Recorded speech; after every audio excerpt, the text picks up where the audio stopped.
You're welcome to the Shut Your Mouth Lounge, episode number, whatever number it is. 236, I Addy, believe. quick. 236. Yes. That is Addy explaining the episode number, because I forgot. I'm Alex, and there's a pink here. Yes, there is. My God. So, Pink, do you have anything planned to come out on your channel this week?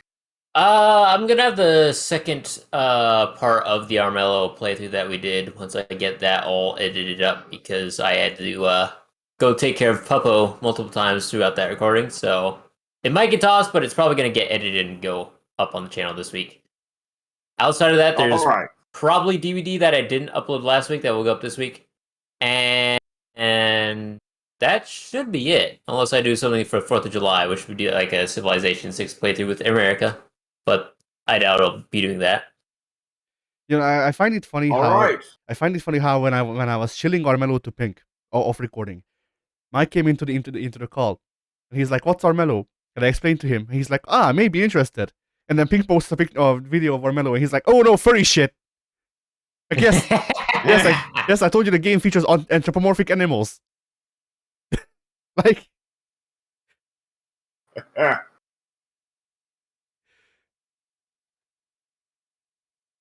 oh boy.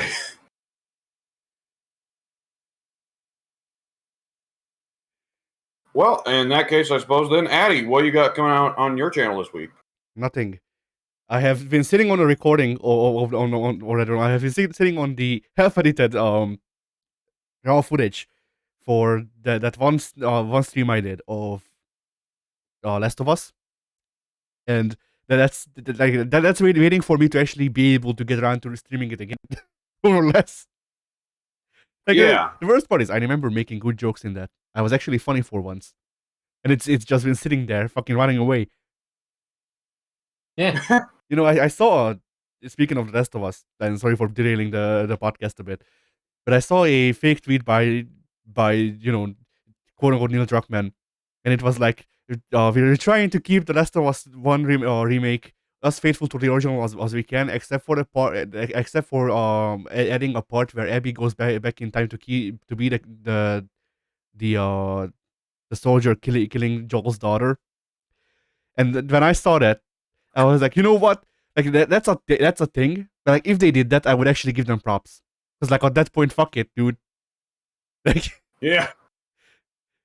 Like, it's one thing to have us just fucking, doing what they did with Last of Us 2. It's harder to just double down on it so unashamedly. And if they did that, I would actually fucking like, and I would be like, okay, no, you win this one. The first episode of the Last of Us TV series starts with Pedro Pascal getting his head beat in. Yeah. Or Neil Druckmann in an Abby outfit. Neil Druckmann actually legitimately murders Pedro Pascal just to get it across. Yeah.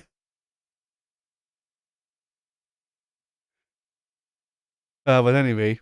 He wouldn't be, by the way, he wouldn't be in the Abby outfit. There'd be some poor muscular girl that he'd force into the Abby outfit while he gets to be Abby's husband. Remember that shit? Yeah. Oh boy. Shit. So yeah. So basically, like, my for my channel, my fuck words. My channel is still for the time being dead and awaiting resurrection. And using those words just reminded me of did you hear the demo version of Kai Kisk's new Devil Trigger song? No? Let me see if I can get a video of it. I mean, you can just tell me what's special. I'm probably not going to listen to it. I mean, you just need to see I got it right. I don't know how I fucking remembered the name of the artist, but yeah, I don't know. I'll post it into music. Where the fuck is that? Oh, there it is. This channel eludes me. Yeah. But yeah.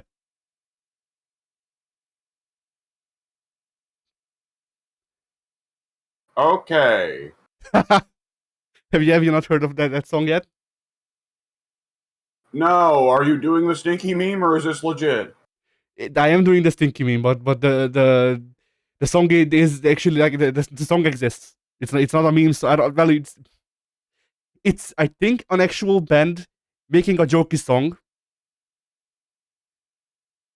Oh, okay, I see. But like it actually like it gives me fucking Holy Orders vibes, which is the worst part because like I see. yeah, I which see. for the viewer, I guess if you want to do fucking searches, the song we're talking about is Power Wolves Resurrection by Erection. God damn it. The fucking I think the chorus is something like raise your feathers to the sky and proclaim I'll never die.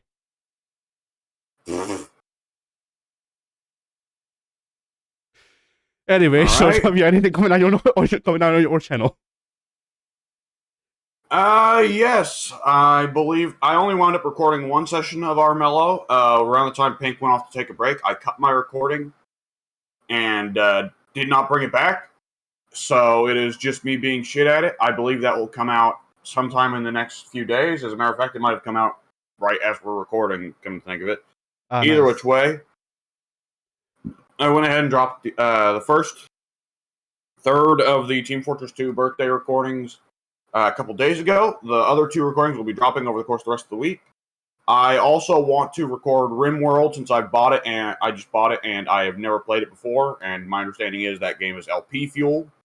So we'll see how that turns out. Is RimWorld the right game I'm thinking of? Is that the one where you can fucking just like steal people's organs and sell them in different galaxies? Yes. All right, cool. Yeah, by the prison architect dudes. Oh no, it's very obvious it's by the. I'm not thinking of the right game, but I do know that game too. Yes. Remember to add in, remember to add in the weed the weed mod so that you can force ducks to smoke weed and die of cancer. Okay, I'll put that on the checklist. Active modding community, huh? Yeah. Uh,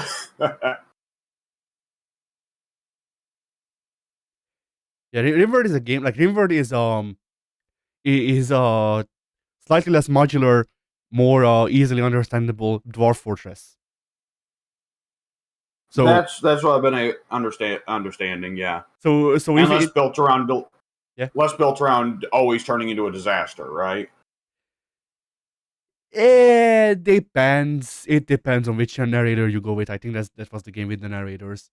Like instead of difficulties, it has narrators. And like there's a narrator that's very kind. There's a narrator who tells an interesting story, and there's a narrator who's just like, "Hey, so what if I fucked you?" Ah, well, that's intimidating. Yeah.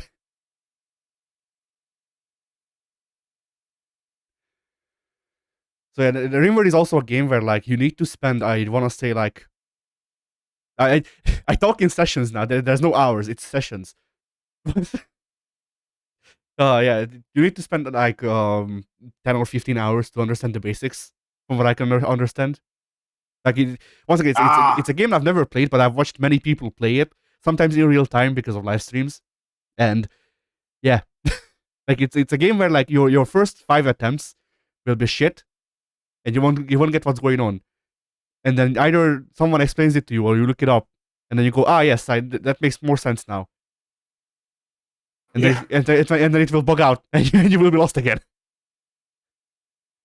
All right. So, Eddie, we got anything coming out on the group channel this coming week? Yes. We have the fourth and final installment for now of the Mongoose quadrilogy in 4 Mongoose. Yeah. I like it. As well as JoJo's Bizarre Adventure. English. JoJo's Bizarre Adventure All-Star Battle R. That's coming out on Monday, I want to say. And we also have to do GTA or FGA if we wanna get back on schedule. Yes. But that's still yet to be recorded. So who knows when that will be out. We'd record it tomorrow, wouldn't we? Yeah, maybe we'll see. All right.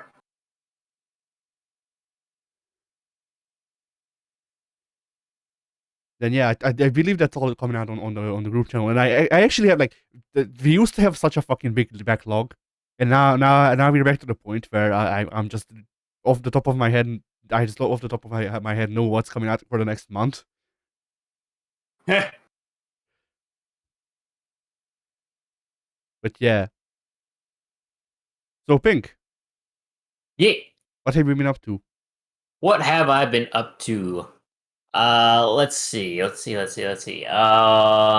finally started watching Invincible. Very, very good show. I'm about 6 episodes in. I think there are 7 or 8, and I've enjoyed every single one of them. I feel like the pacing is very well done. I really enjoy the character work they've been doing with the series on a whole for most everybody in the show. And the animation can get kind of nasty, and I don't mean that in an That's what turned endearing me way. off. Yeah, it's a very simplified art style, which sometimes works out for them. Sometimes it just makes it look like poop. And there's some elements of CGI that they'll sometimes put into the animation, and it doesn't look good. It really looks kind of nasty. It looks awful.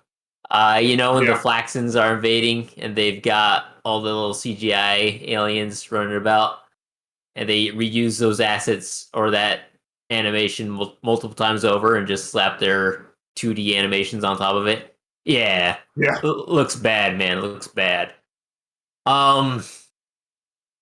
So yeah, basically any usage of CGI in that show, it looks terrible, and the show itself is already running with a very simplistic art style, so it just makes it look worse. But I don't mind it. It's not a major turnoff for me. So yeah, I really enjoyed it. I'm looking forward to finishing it, and then I'm looking forward to watching season 2 in 5 years. Yeah. Let's see. What else have I done? I obviously played Umbrella with you guys, but I also invested a decent amount of time with it myself. Actually got a feel and understanding of what I'm supposed to be doing in the game, because I didn't even know that there were character abilities until toward the end of our last session. Yeah, So yeah. I got that game. I played it for I wanna say 5 or maybe 7 hours total, and I went, we need to play this. And then I just didn't play this from after that point. Because I was like, well, neither of you will know what to do, so it's kind of unfair if I know what to do.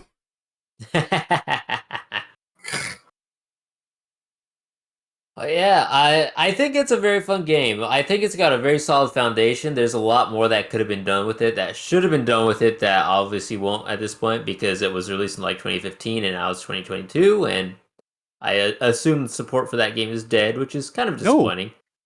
No. Really? Weirdly enough, crossplay was added in, I want to say 7 months ago, or maybe less. But that's the game. I think I looked it up. The game came out in 2013 because of crowdfunding. People crowdfunded this game, and right. I think it came out in 2013. The console port, or at least the PS4 port, came out in 2015, and then since then it seems to have support still, or at least enough support that they can add in things that I would call major, like crossplay, because it's not a completely new character, but it's still making the game work on every fucking thing together. Yeah. So yeah, I'm not sure if they're still making characters. If not, then that is a shame. But if they are, then that's cool. I will buy the DLC for this game, and aside from the stuff that I already own. Yeah. Right. I think my only real issue with the game is that even though it takes like an hour per game, it still feels like such a short amount of time to get anything done. So if you're not playing quote unquote optimally, it can feel like you just get too far behind and have no chance of catching up. Yeah. Though RNG can help alleviate that stress just a bit, because as we saw multiple times in our session, leadership could change hands in quite the flash.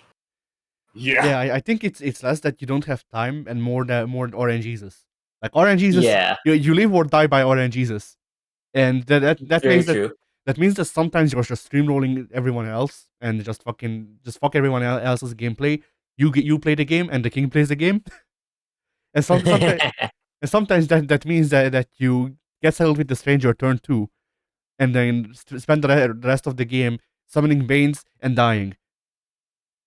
Yeah, yeah.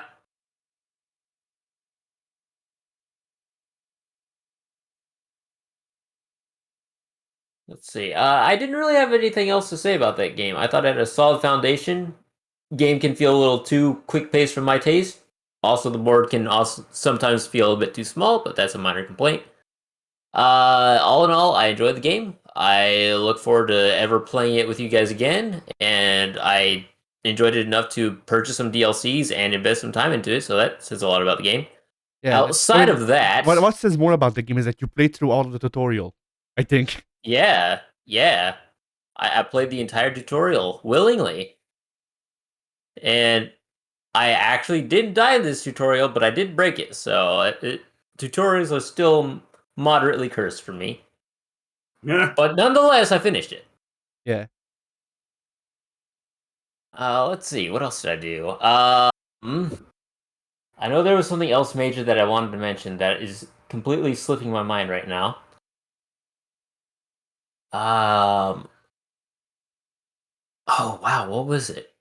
I haven't watched Stranger Things or Umbrella Academy, so it can't be those.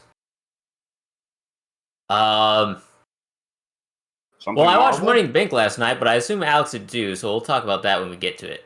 Yeah, save wrestling for the end. Oh yeah.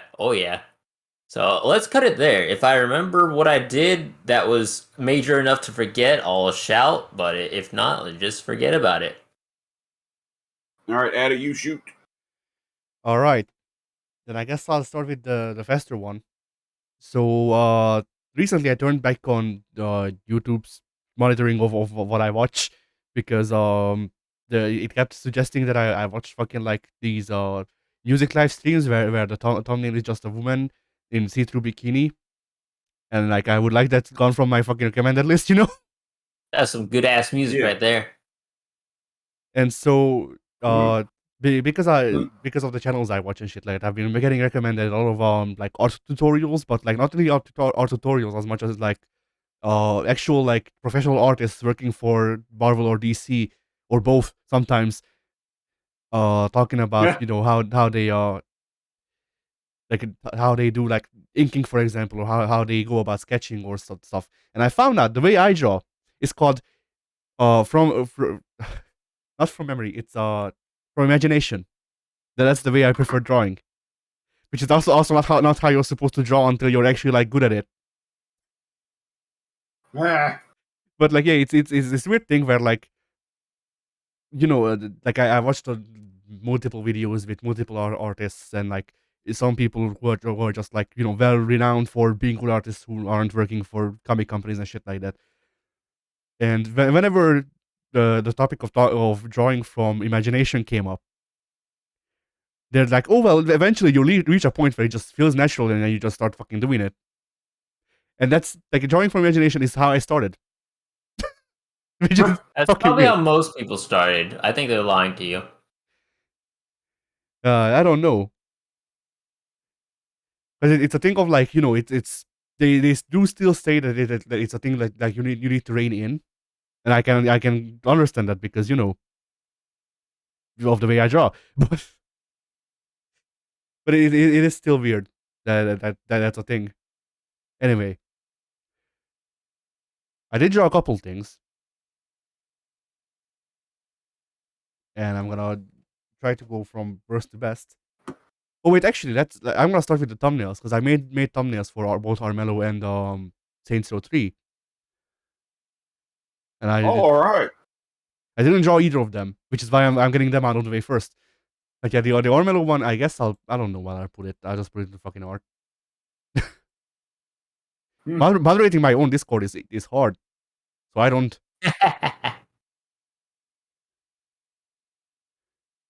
So yeah, that's the Ormelo thumbnail. Yes. I tried to be swanky with this one and like make the outlines purple to go with the edges, because hey, like this is a thing that nobody will see, but I did it anyway. And then let's see. Yeah. No, I was just laughing at it. And I feel like this turned out pretty good, especially compared to the effort that it took for me to reach this point. It's processing. Oh boy. I'm sorry, what? It's processing. Oh. I don't know if it is, because shouldn't I see it processing on my end? No. Oh, upload failed. All right, there we go. Now there it's fine. Go. Yeah. Amazing. And it's at such an angle that you can't see that our characters' dicks are out. Yeah. I was really tempted, but it couldn't fit with the characters. But I was really tempted to title the Saints Row video Zabrambi and Jackrabbit's cousin Spencer's Adventure. Soon likes your music choice, by the way. I saw.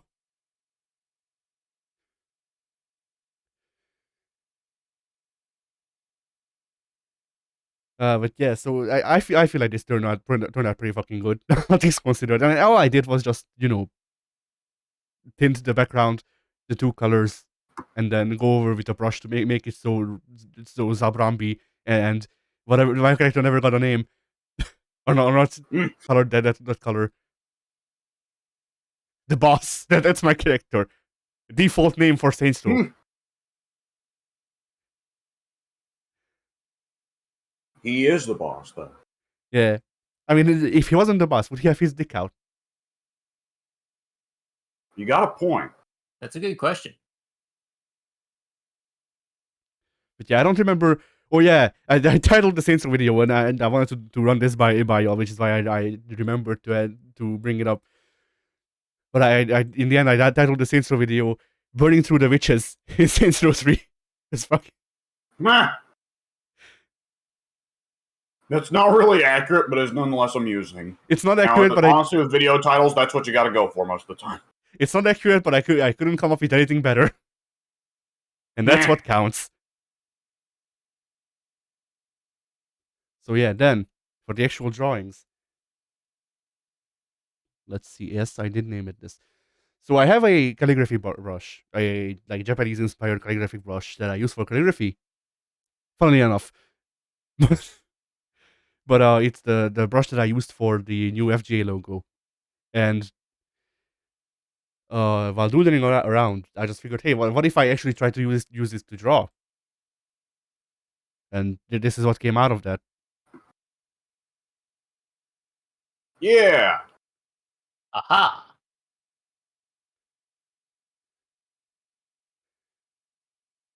The proportions are nearly right.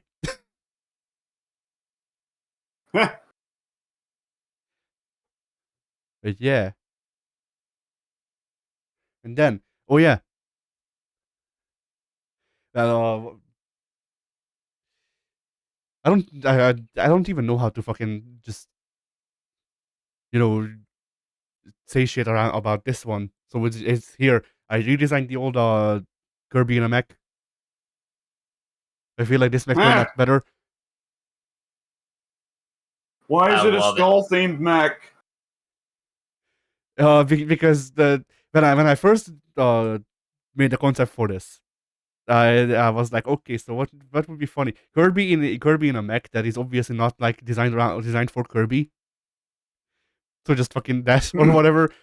And it used to be a Punisher school, but it didn't. I couldn't do the Punisher school thing with the rest of the design. So I just figured, fuck it. Just design a new thing.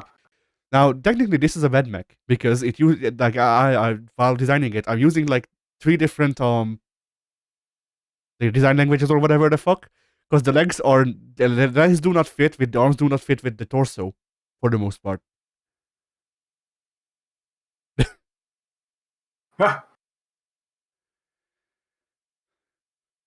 I like it. All right, thanks. And then, do you know? I forget which Kirby game it's at the start of, but do you know those like one of the Kirby games started with like a tutorial on how to draw Kirby. It's like you draw a circle and then you do this and that and you get Kirby. No, I did not know that. But yeah, if I followed that and got this somehow.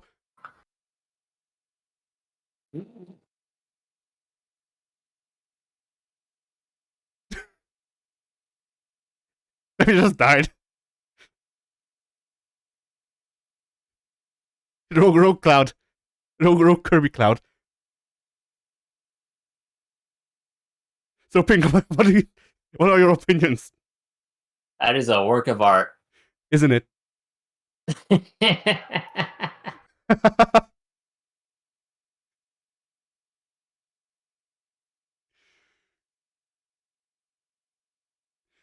Yeah, I tried to do like I tried to do I tried to work on muscles, but you know when you just do like the skeleton, you just draw a big circle. So I was like, well, I don't really feel like drawing a fist, so Kirby, fuck it, why not? The worst part is I can't draw arm or can't draw hands except for this picture. The hands are actually good in this one. I also feel like this is one of those drawings where like if I post it on the forums, like Ted will show up at my door with a knife.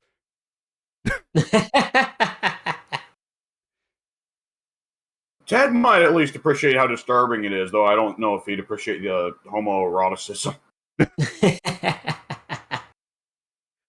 Also, there is one issue with this one. I feel like the ties are a bit too big. But maybe Kirby just has big fucking, like, I don't know, Chun-Li ties. Yeah.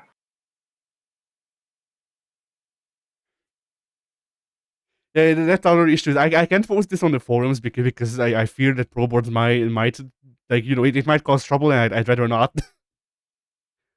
Bless you. Plus, So yeah. Did I draw anything else? I guess not. So yeah, that's it. All right. Anything else you do with your week? Yes, I fucking remembered and just took out a pen and paper and started writing down the games I played. So I won't forget. So, first of all, I beat both the South Park, The Stick of Truth, and Fractured Butthole. Which this wasn't the first time I beat the Stick of Truth, but I figured that after finishing Fractured Butthole, I figured, hey, I might as well go back and finish the first game too. Yeah. And so I have a funny story about the Stick of Truth, where my one local friend that I used to have, he'd sometimes like lend me his laptop and with like a game and be like, hey, I can't beat this game. Can you beat it in such and such time or something like that? And Stick of Truth was one of those. He gave me that game and he was like, I've been stuck on this one part grinding enemies for like a week, and like, you know, just check it out. And I beat that game in a day. And that was the American version of the game, which I made this distinction because the version I played this time was the European one with a couple of scenes censored that the game points out. And the thing is, I enjoyed the European version more because it meant I didn't have to do quick time events. But hell, at least I had to do less.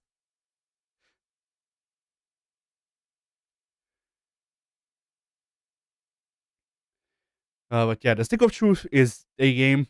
Like, you know, it's. I feel like that game can be best summarized as the South Park. The Stick of Truth is a game where you get squished by your dad's balls. Actual thing that happens. I Of see. course.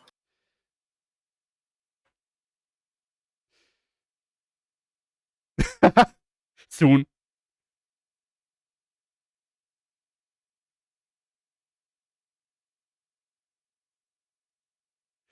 But yeah, I mean, pretty well what turned me off of South Park yeah, was like there's potential, like there's some good. South Park's one of those cases where it's a comedy. I don't care for any of the comedy. I'm just there for like the political theming because South Park generally handles political nuance better than most shows that are actually built from the ground up as political shows. Though even then, South Park has some things that I think are stupid, like the tendency for their theme of the episode to be "Don't care." Anyone who does care is stupid. yeah, But at the end yeah. of the day, one of the number one things that makes South Park a difficult show to watch is their tendency to try and be actively disgusting and offensive and pushing the envelope simply because they can. I mean, like I can just give one example to prove your point, and this was referenced in both of the games, I believe. But do you remember the episode where Bottles sold his cum as yogurt or something like that? Like people just ate his cum and then bought it from him. No. That's a thing. Butters' Wonder Cream or something like that. He called it because like he didn't know that it was cum, or like because he's like fucking 10, and somehow this 10-year-old made an empire just fucking selling his cum, and people put it in their food and drinks and stuff like that because it was like a miracle medicine that like helped even if you were healthy or something like that. Next topic. So yeah, fractured but whole is a is I gotta step out for a little bit. all right. Fractured but whole is a better game overall, just merely because it fucking in ways copies the Mega Man Battle Network gameplay style, which that I am biased towards. As in, like I like that. I like things that try to be like that. But Yeah. uh, there are also some weird parts to it. That's well, there's parts to it that were weird because of the execution. Or like there was one funny joke that's like, I don't know how well it works, and it's like, yeah, it's basically that it's like there were jokes that were kind of funny, but then like there was a point where I was like, am I actually like laughing at the joke, or am I laughing at the repetition of the joke? Yeah. And then there was also there's a part I'm trying to remember very hard, but I don't remember, which is an issue. Wait, okay, one part where the joke fell flat. Because the other shit I want to bring up while W is here, because I think he'd have opinions on them. But one part that where the joke fell flat is there's this Jurassic Park, I think, spoof that they do. No, wait, was that the first one or the second one? I think it was the second one. Whatever. So there's a part where you have to go to this lab, and it's about like DNA testing and shit like that. But instead of actually doing useful stuff with the DNA merging of people and stuff and animals and stuff like that, they're just attaching S's to animals, and that's the I joke. see. And like that's the entire joke. And this is like an hour long part of the game. And the joke is that there are more S's on animals in weird places. I Why aren't you see. laughing, Pink? I don't know. So yeah, that's that gameplay part, and I think that's like near the ending, or that's pretty much the ending of the game. Like there's an M. Night Shyamalan twist after that, but there is the ending section for the game, more or less. All right. But yeah, other than that, it was kind of funny how the character sheet for your character, because everyone's role playing as superheroes, and your character sheet has to be filled out by like going to counselors and stuff like that, and like meeting with characters to fill it out, and that was an interesting like way to put character creation into the game. But Yeah. some of the things were not great. Like it's like there was a joke that was also like that was run out, but also they then made fun of the joke for being run out or something like that. That was I was like, well, okay, so they knew, which kind of makes it worse. But at least it wasn't the entire joke, because there's a part where to figure out your character's religion, which is basically to say to give the game any of the religions that or give the game your choice of any of the religions that are in the options that they give you. There is this part where you have to go and meet with the preacher in his office, and two other preachers show up and obviously try to molest you, and you beat them up, and then the preacher is like, "What the fuck," and gets them to go away. But still, like they still went for the joke, and like it's been 10 years. Like I don't know if it's still an issue because I don't hear about it. It may still be an issue, but like fucking be more original, please. Right.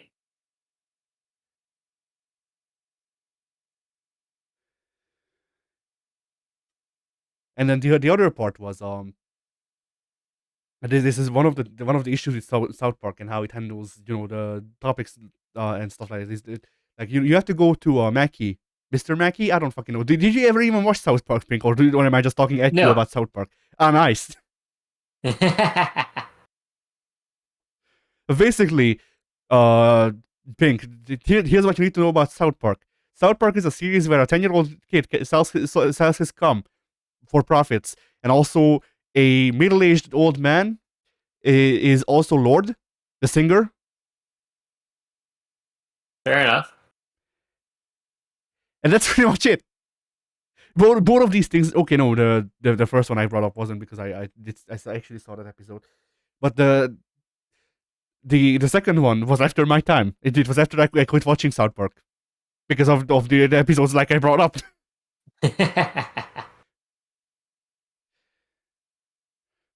But yeah, like South Park has a thing where like it brings up issues like I brought up. It brings up political issues, and then sometimes handles them better than expected, and sometimes it fumbles them or makes big jokes out of them in ways that you can tell if they're trying to be earnest and failing, or if the joke is supposed to be that their representation is shit.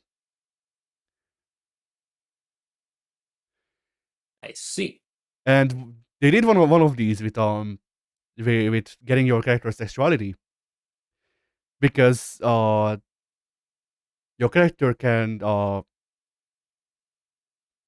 one, your character's sexuality is at the first for the first bit tied to your character's gender, and then it's a plot moment that they fix this. But even after that, like it's the like gender stuff and sexuality stuff is spoken in similar brass, which could be confusing to people who aren't already confused like I am. But also one thing that I didn't like is and then it's just me being offended for me, I guess, which is a rare case, I suppose, or like rarer than you'd imagine, I guess. But one of the options they had was actually going for asexuality. So I was like, well, okay, I don't know how the game will handle this, so I'm interested. I'm gonna give it a go. And immediately Mackie just says, "Who's the counselor that you're talking to?" And he just says, "Oh, you'll never know true love," or something like that. And no, aromanticism and asexuality are two different things. Like they are intertwined to some people, but like aside from not feeling a form of affection, there's not really much tying to do together. Like some people are both asexual and aromantic, but it's not the same.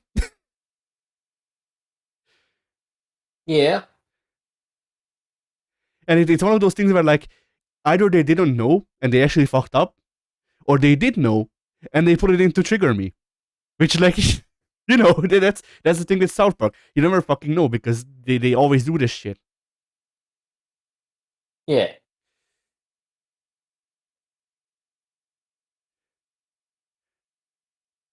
But yeah, the one part that I did like, there were two jokes related to this whole thing, which is that every time that you would change something regarding to your like gender or sexual identity or whatever stuff like that, or like your race, there was a team of three rednecks that would always just park their car in front of where you were and make fun of you for whatever your choice was, even if that's just cishet white male, and that's great. Like them making fun of you and just the fucking absurdity of them making fun of you for just being white bread is very funny to me. Yeah. And then another thing that I found mildly amusing is there's three toilets in the park, and one of them says boys, one of them says girls, and at least with how I played the game, one of them said sissies with a C. And you know what? Well, for one, I didn't see the lettering for a while, but there's a character you have to meet in the toilet later on. It's a plot thing that like I guess if I don't know if this is only if your character is cis or not, but it's just it's an amusing way to fucking show the issue with the whole toilet thing with the transgendered people. At the same time, but like that's one of those things where like I don't know how you fucking fix this shit. Like it's above my pay grade to fix this shit. Like I get both sides of the argument because you know I can understand both sides of the argument. I don't know what the fuck to do with it. that's that's above me. Yeah. So yeah, I think that's all for South Park. I mean, it's a game. It's published by Ubisoft. Then Ubisoft. yeah, I actually didn't know that. yeah, both of them were published by Ubisoft in Fractured But Whole. You can have an Ezio outfit. Ah. Yeah, I don't know why, but I thought there was a South Park game that was published by THQ. But I think I the South Park games came along a little after they went under already. no Pink. You may be thinking about the Nintendo 64 South Park game. No. I'm thinking recent because I'm unaware of like anything on the N64 outside of No Mercy. Okay. Let me check who published that one. It was either THQ or Acclaim, but I remember I think it was one of them at least that published that game. Remember Acclaim? Barely.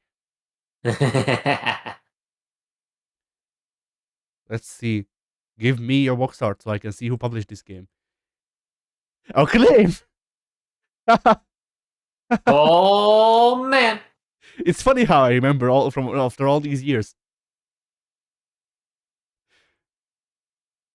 That's that's weird to me that I remember fucking like such small tidbits about games. Like you take Acclaim published a South Park game for the Nintendo 64. I don't think either of you played that game. I may be the only one. Possibly. It was it was a very underwhelming FPS. Like That was imagine an FPS? yes. What the heck? Like imagine the most underwhelming FPS you can, and it may be worse. Like there's not many FPSs that I can think of that are worse, but that's also partially because I don't play many FPSs. That's fair.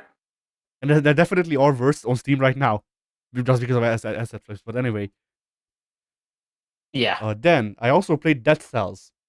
Have you heard of Dead Cells, Pink? I've heard of Dead Souls. but not Cells.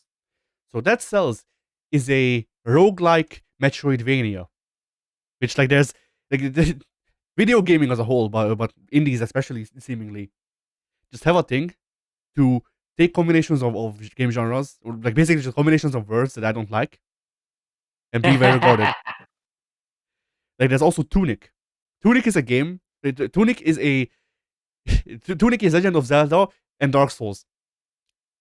Like adding cards and soccer, and you have the game I like the least, I think.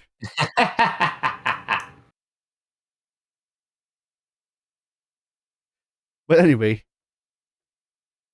so Dead Cells is a roguelike Metroidvania, which I don't even know what to say because that's pretty much it. It's a roguelike Metroidvania. There's a definite beginning and an end to a run, and that's it. I played a run. Like I've beaten half of the game apparently before, but didn't get too far. This time I managed to beat the whole game. It's a game.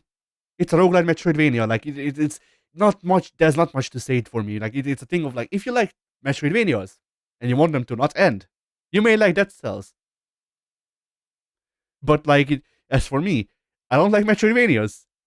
And as time goes on, my hatred for roguelikes grows exponentially. So like the worst part is some of the like there is a very small amount of indie games that I like. Or like small amount of specific like very indie games. Like the indie games. There's only a specific like only like 5 of those that I like. And I'm pretty sure 4 if not all 5 of them are roguelikes. And I'm just so fucking tired of roguelikes. So I don't even like the games that I liked. Because like I liked Enter the Gungeon. Still haven't finished it because I just grew tired of roguelikes. I like Dead Cells to an extent, but it's a roguelike. I like Slay the Spire. That's the only game that I can somewhat play, but still, it's a thing of like, well, it's a thing of like I used to be able to do multiple runs a day, and now if I feel like it, then I'll do one run a day. But that's rare too.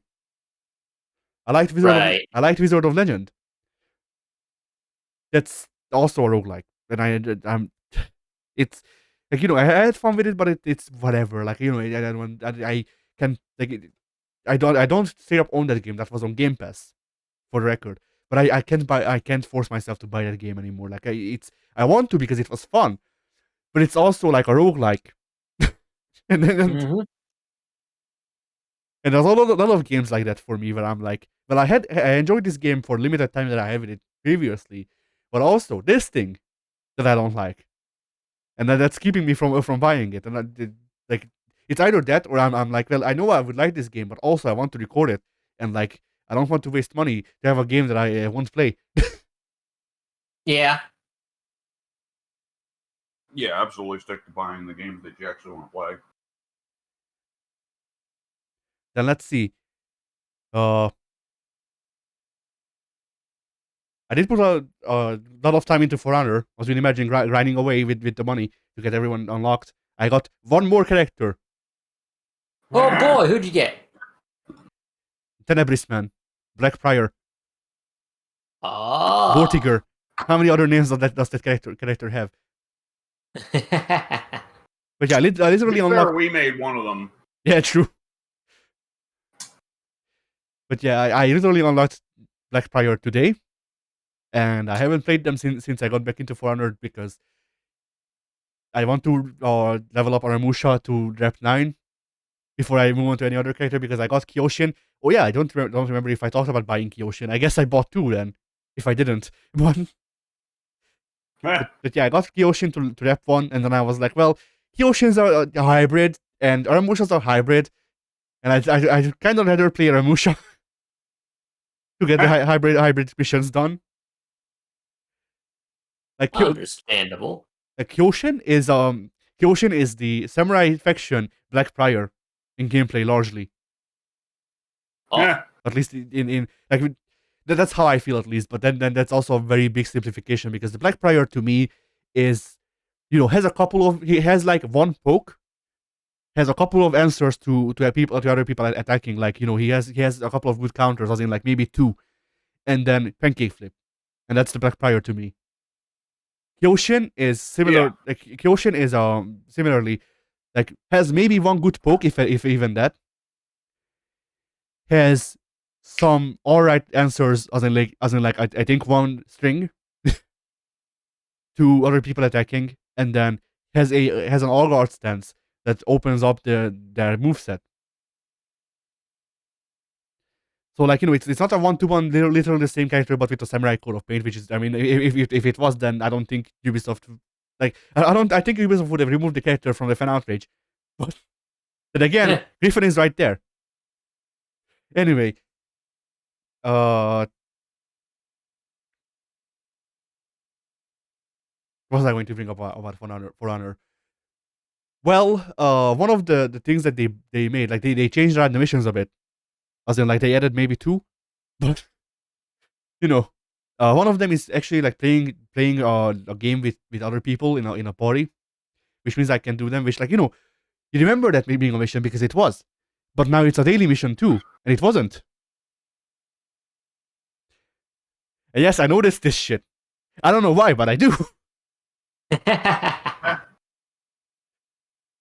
Really, the bigger thing I guess I need to point out is, well, for one, think if you ever wanted to return to For Honor, like either now would be a good time, but like a couple of weeks ago would be the best, because they reworked Conqueror. I think that's his name. The character you like to play with the shield and the flail. They reworked that character. So they were just like I watched the stream that they did talking about that shit. And literally, as they were listing stuff, I'm just like, okay, so buff this, no nerfs. And that's what they did. And since then, they have nerfed them, because obviously you can't just fucking buff a character who was already like kind of okay and leave it at that. But like basically, you know how you have the all block stance where your stamina, bless you, your stamina goes down. Yeah, they removed the stamina going down, so now you just get an all block stance that you can hit out of for free, or at least they did. Now I don't know what they did with the hotfix. Apparently they hotfixed this rework, so it's not as broken. But but all I'm saying is, if you want to return, your character is stronger than ever, at least from what I know. And then the other thing that I wanted to bring up about For Honor is what the fuck was it?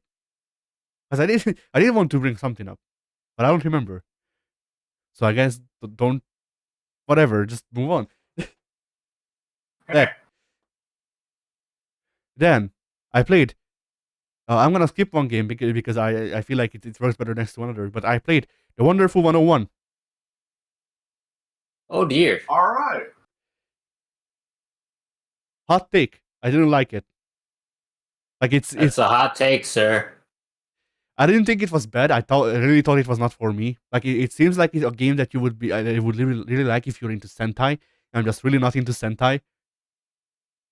Yeah. Like it did all of the Sentai things good. But like I couldn't get past the tutorial because I was bored. And once again, it's one of those things where like, I don't think the game is bad, but I just can't. And I think that there are those games where you just can't. Yeah. Then I played Werewolf Apocalypse Earthblood. Now, have either of you heard about this game? This is the first I've heard of it in my entire life. Not that I can recall. Okay, so I believe this game was made by Spiders, who may have also made Vampire. I forget. But it was either made by Spiders, who made Greedfall. Like, I know for a fact that they made Greedfall. It was either made by them, or it was made by the people who made Vampire. I don't remember. Either way, Werewolf Apocalypse is a Eurojank RPG where the main selling point is you're a werewolf, except you're kinda not. Like, it's you are a werewolf, but you're only like the werewolf you'd expect to be when you're in combat, and otherwise you're either just random bearded bald dude, bearded bald bike dude. That's your character, or you're an actual wolf, like just an actual normal wolf. That's kind of what I expected, honestly. And it's a game where like it felt like they had an experience in making RPGs, so they made an RPG, but they also wanted to make it an action game, but they also wanted to make it a stealth game, and so it's none. Like all of it kind of feels like, I guess not the RPG part, because I don't know. Like the RPG part felt fine, but the action part wasn't the best. The stealth part wasn't the best. You're gonna spend most of the gameplay doing either stealth or action.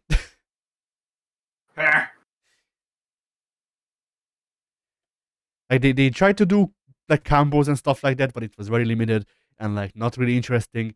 And the enemies were very spongy, from my experience. At least the normal enemies, the just fucking infantry people, they were fine.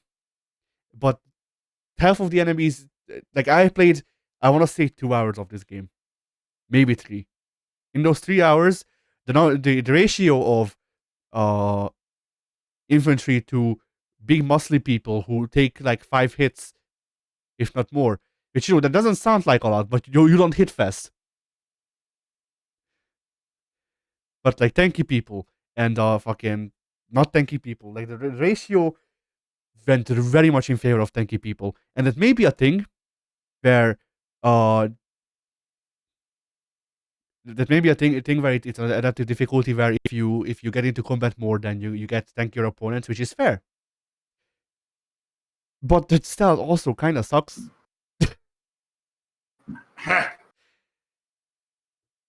Like the stealth is just like, there's the stealth is the most generic stealth that you can imagine for the most part, at least from my experience, except you can turn into a wolf. Doesn't really change much. You can just be a wolf while you do the stealth. Like technically, the gameplay difference between being a man and being a wolf is that as a man you can climb through vents, but that's not a new thing to stealth games. Solid Snake is right there, so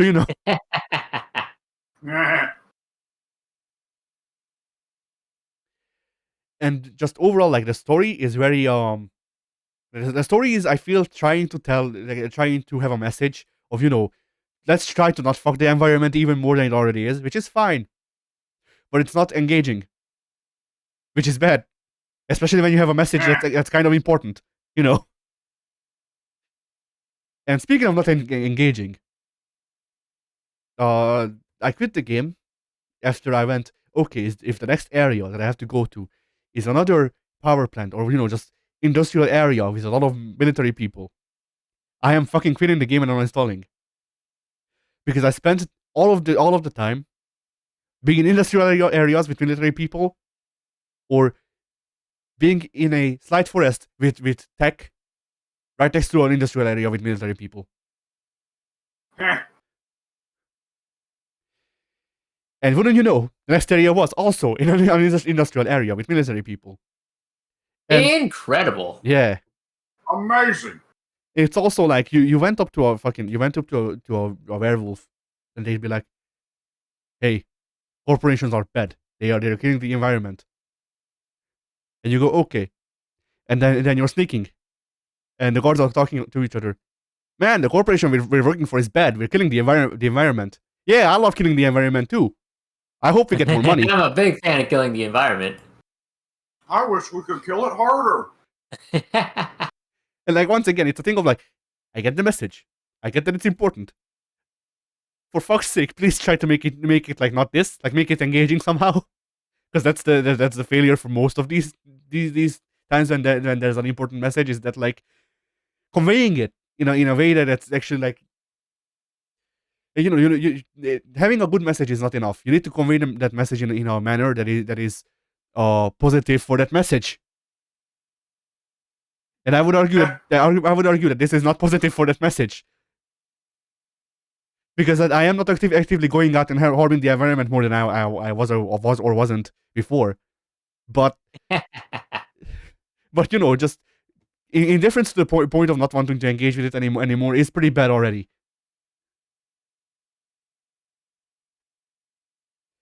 And then I also played Alex, or Elex. It's Elex, I think. Yeah, Elex. Now, have either of you heard of Elex? Vaguely, it's one. It looks like one of those crappy filler shooters of the early 2010s. It's that, but modernized. So instead of being a crappy filler shooter, it's a crappy filler open world RPG Dark Souls clone. Ah. They tried to do things with it, I think. I don't know, because I couldn't stomach like a lot of it, because genuinely, I played Werewolf Apocalypse one day, and then I played Elex the other day, and I was like, this is just Werewolf Apocalypse, but with like a worse camera. And like, not a message.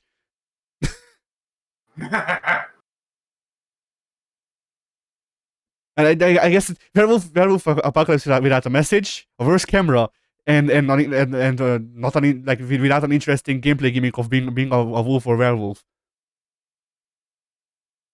Because like, you know, Werewolf Apocalypse, I spent all that time shitting on it, but at least it has some things going for it, just not a lot, not enough to make me stick around. But Elex, boy, it's just like they tried to do a world, and they tried to do things with it, and they tried to make it different to Dark Souls because you get a jetpack and you can jump, but like a jetpack and jumping isn't that great a difference between Dark, like, you know, it is still just trying to be Dark Souls. Yeah. And like the factions too, like they also try to do the faction thing, like New Vegas or any other game about factions, really. But New Vegas is the first game that comes to my mind because that's the one that I was exposed to that pulled it off the best, most recently at least. And yeah, and like they have 3 factions that I was introduced to, and the 3 factions were the barbarians, the outlaws, and the albs. No, there's 4 then. There was also the clerics, yes. And it's like the barbarians are normal-ish people, but if you're playing as like if the barbarians are normal-ish people, but they hate technology, and the big thing for me for not wanting to join the barbarians is that if I'm playing the barbarians, I'm literally just playing Skyrim with Dark Souls combat. Like, see my apprehension or whatever. Like, see why I didn't really want to go along with that. And you have the other factions, the Alps, who are maybe brainwashed. I don't know. Like, basically they're a cult, or like they're big junkies, which is funny considering the other actions are the outlaws, who are big junkies. That's their character. Or the clerics, who are a cult. That's their character. So you can play as Skyrim man, junkie cult, junkie or cult. Not options. Nice.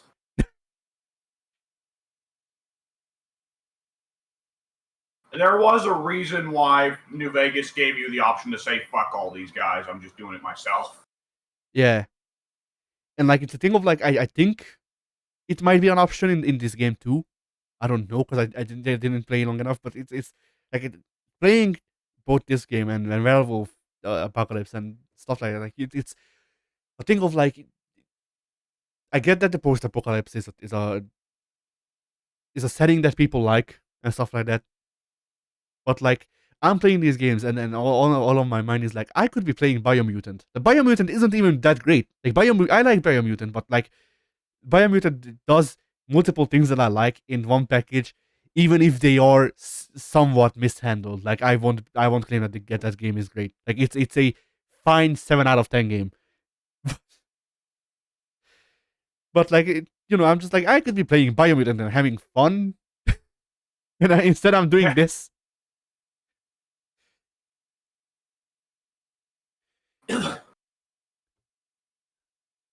And once again, it's those things. I think we brought this up last week as well, where like, it's probably not the greatest when playing a game just reminds you of another game, and how much more fun you could have with that other game.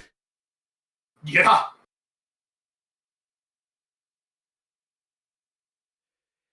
And I believe that's it for that. I have a funny story.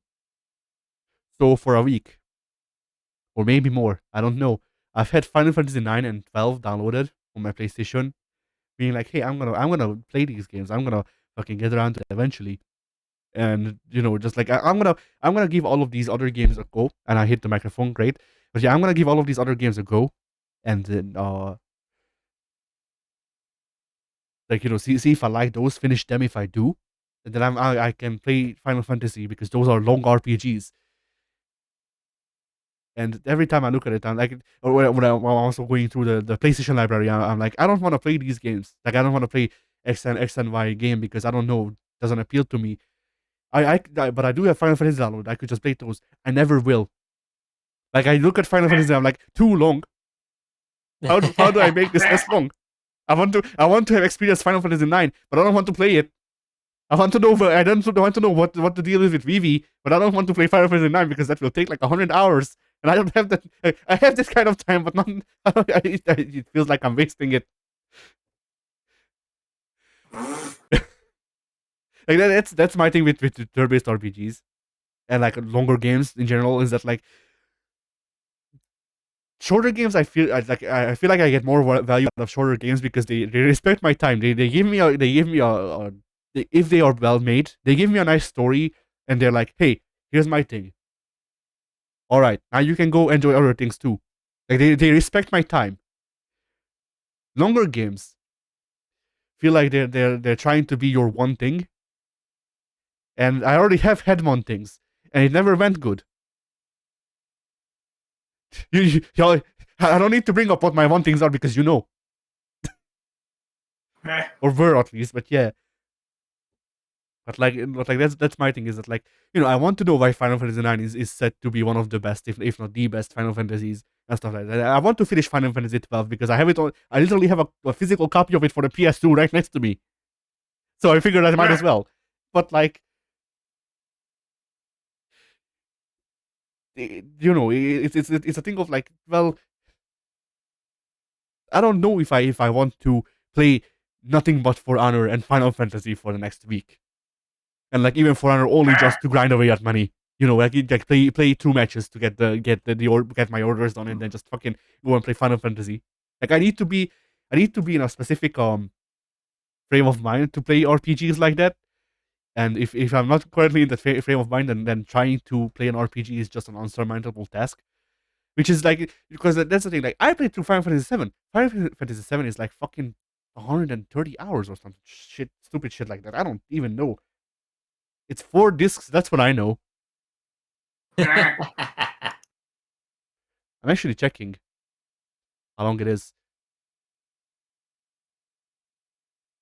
So Final Fantasy 7 is okay. It's actually not that long. Final Fantasy 7 is 37 hours or so. Just to beat the main story, or including the side quest? Well, just to beat the main story. Like that's what I usually look at, because even though I did the side quests in Final Fantasy 7, I guess I'm not counting that. Like my thing is usually just the main story. Side quests are side content. I can opt to do them or not. So that's just if I like a game, then I'll do it. Yeah. But yeah, I guess I can check out the other. Okay, I but I still need to be in the thing. Oh yeah, I guess the other issue with Final Fantasy for me is that like I don't tend to play RPGs all that much, because y'all know how shit my sense of direction is. So Yeah. and classic RPGs. Oh yeah. So basically, like I only enjoy an RPG if I have a guide guide or walkthrough to fall back on. Not because I plan on using it for every fucking screen, but it's a thing of like, if I'm doing a puzzle and I can't figure it out, then I want to be able to go, okay, I have the guide open. I'll open it at this place, and then just see if I can just see the answer so I can continue the game. Because like I remember there was a puzzle in Final Fantasy VII that like if there wasn't a guide, I would still be doing that puzzle. Because you had to do a puzzle along like 4 screens, and the screens were the screens were connected in screen space, but they weren't connected in like where you were physically. So like you could see different parts of the puzzle from similar screens, but you had to walk through like 5 screens to get through different parts, from what I remember, or something like that. And then that's too much brain power. I don't have that much capacity.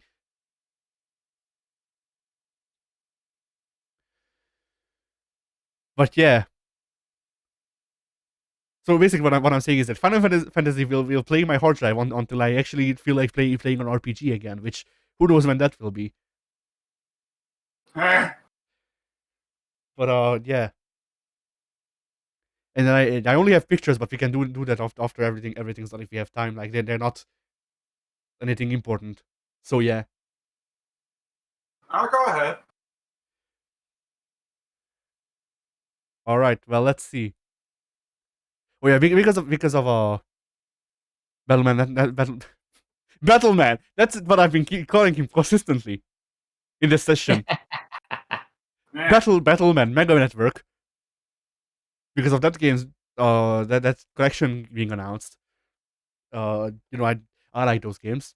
I saw this and yeah, this is kind of those games.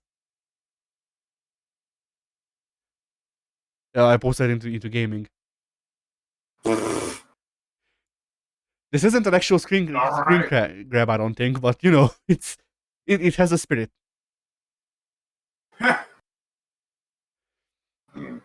I mean, that's a game where like I don't expect us to play through it. I will play through it on my stream, and y'all can join if you want. And I think it would be funny to have all 3 of us there, but I think that should be a drop in drop out thing, not a let's schedule actual sessions thing. Right. Yeah. Because it RPG. But like Mega Man Battle Network is a very, very fun series and just a very fun world, because it's a world where you are constantly jacking into things, and that's the actual terminology.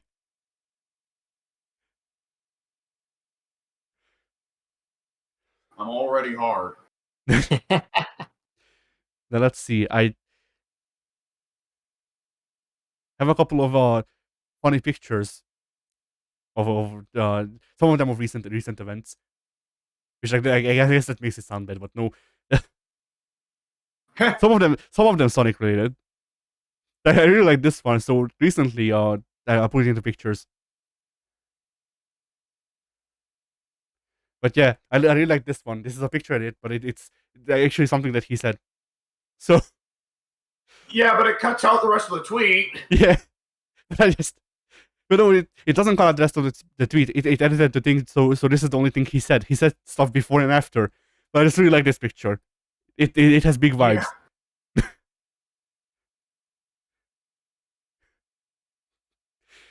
It's like kind of reminds me of, what was it? You were the first one that told me about this, right? When they had the Japanese wrestler come over and wrestle a couple matches for Ring of Honor. I think it was Tenzan. And he kept cheating, and the ref kept telling him, hey dude, stop. And every time the ref would get onto him, Tenzan would yell back at him, I don't speak English, shut up. I don't remember if I told you that. But yeah, that's the energy. And then, by the way, in case y'all are wondering what's going on with Sonic, just overall, he's beating up women, like usual. Like usual. Sonic is known for supersonic kicking. Married to this one. What? At least he's not married to this one. Yeah. As we all know, Sonic is well known for supersonic kicking, like Hakiretsuki kicking, Kyakuing. Amy Rose while she was pregnant with their kid. Yep. I won't add anything onto that. I'll just let it be. I think just accept it as fact. I don't know what to think anymore. But also, I just really like this picture. Just the layers. The layers. Fuck. Like I can't tell if that's. Yeah? I can't tell if that is either Gary's mod It's or Fortnite. VR chat. Oh, it's Fortnite. It's Fortnite. Of course, it's Fortnite. Why wouldn't it be This Fortnite? is official. Whenever you see an assembly of characters like that, it's either Gary's mod, VR chat, or Fortnite. But I like to imagine like that he was trying to fucking flirt with Hinata, not knowing how old she is. Like, so do you come to Tomato Town often? She just goes hi. Like they don't understand each other. Ezio's not even speaking Italian. He's still being translated by the enemies, even though he's not in the enemies anymore. He was never in the Animus. He was dead long before the Animus was invented. Well, the Ezio we know was an anime simulation, so you know. Well, shit, everyone's been in the Animus thing. Yeah.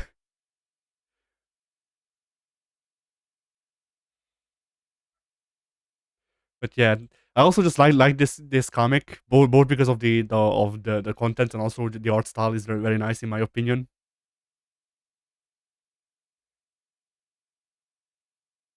Very like I want to call this Tim Burton-esque. The human is definitely very Tim Burton. The animal is less Tim Burton and looks more like. I almost want to say, who's the Japanese horror guy? Junji Ito. Yeah, the monster looks a bit more Junji Ito to me. No, there's not enough shit dripping out from its mouth and stuff like that for it to be Junji Ito. There's not enough spirals or dead fish. Yeah, there's not enough shading. Really, that's the thing that sets it apart. There's not enough shading for it to be Junji Ito. Junji Ito would have like the shading on this art piece is too mild for Junji Ito. You are absolutely right. But yeah, and then I have two more. This one is funny in context, and I'll delete it after because you know out of context it's not funny. But like this was me getting into air dashers.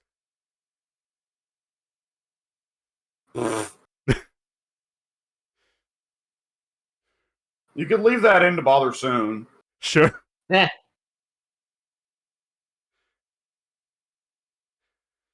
And then what's the next one? Oh yeah, this one. Because Soon's the only guy on this Discord besides the three of us that knows how to change tabs. Yeah.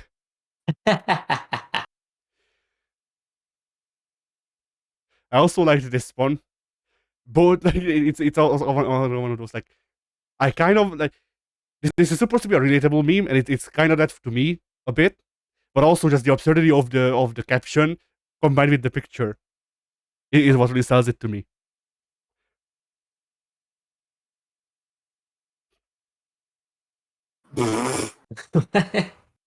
Like that's when we play if we play See, the funny thing here is like you're using that because you're asexual. That meme was almost certainly built for incels. I don't know. I just really enjoy the absurdity of very angry American skulls. Going, I'm so pissed off. Why the fuck do I have genitals? I'm not gonna use them. Like specifically American. There's comedy potential for use of those stupid skull logos like that. Like it's just so fucking funny how like that did how. It's the once again to me, the thing is just like how fucking edgy and how it's like American like ripped American flag schools saying this. It's great. Honestly, that one you could just label like even simpler. Why my PP hard? There you go. Yeah.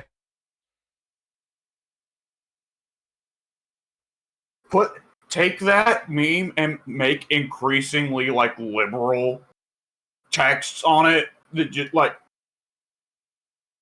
because that of course it's an American thing, but like that's the kind of shirt that's worn by like man, I hope somebody breaks into my house someday so I can kill a man. Those kind of guys. Yeah. Which, Pink, you're an American. You know those people. We've all known them at some point. Oh yeah. I mean, if I actually could get over. I gotta sub out for Lua. All right. If I could get over my fucking anxiety disorder and get back to actually posting stuff online, and I could find the fucking the origin of this image, because I've seen it before. Like, I know this. I know this art. I don't know where I saw it or how, but I know this art. Specifically this art. So, like, if I could find the original art, I would genuinely just start doing that, or shit posting on Twitter or something. You need to. I just had a very dumb idea. There is you need to, like, post and have a strategy for any time anyone posts anything that you don't like, any like flaming type toxicity stuff. Have a just simple copy and paste off a clipboard response of "It is not yet time." That's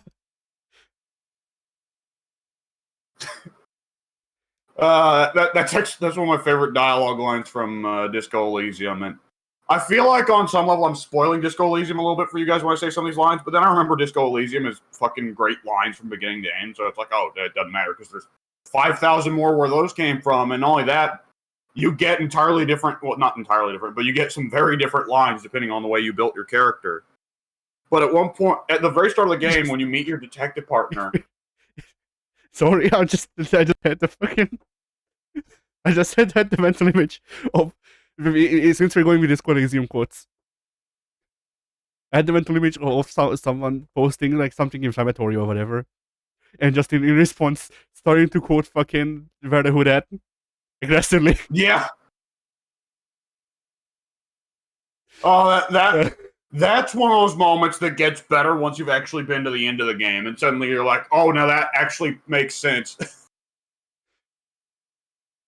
But when you first meet Kim, you get a dialogue check when he asks what your name is, and the dialogue check is, make up a new name for yourself, because you have amnesia, so you don't know your name. I failed the dialogue check, and so my character went, I am Raphael Ambrosius Cousteau. But if you pass the dialogue check, you simply tell the detective, it is not yet time. Ah. Nice. I just fucking love the idea. I was like, hi, I'm Kim. What's your name? It is not yet. What? Imagine, like, for some of us on the forum who have still not, said what our real names are, or what, we look like in real life. Imagine if we said that, instead of like, oh, well, I'm not comfortable at this point. It is not yet time. Yeah. I mean, it took 10 years for the rest of the forum to find out that I'm pranked. Yeah, that one took a while. Well, because the thing is, known a actual legitimate name for you for a long time. We just didn't know it was your middle name. We thought it was your first. Yeah, and then here's the thing, though. I've posted that on the forums back in 2014 or 15. Y'all have known known that I have three names and that I'm using my middle name for the longest time. Oh, Y'all just forgot. Like a week ago, me, Mike, and Korn were going on a trawl through the old archives of Bane's forum. I forgot we were dicks. We treated you like shit back then.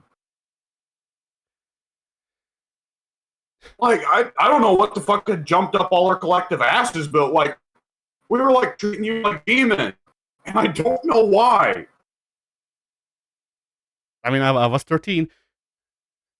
That is true.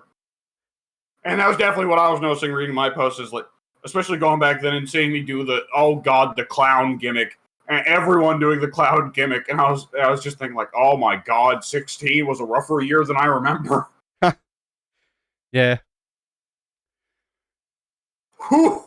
Look, Korn, yeah. especially now that Korn was finally the last one to drop the clown gimmick. Korn saw some of the stuff he was posting. He's not. There's one holdout. There is one holdout. Viper. Viper's dead. We killed him. But if you check his account, he still has a clown avatar. Well, it doesn't count. Corpses don't count. So anyway, what were you going to say?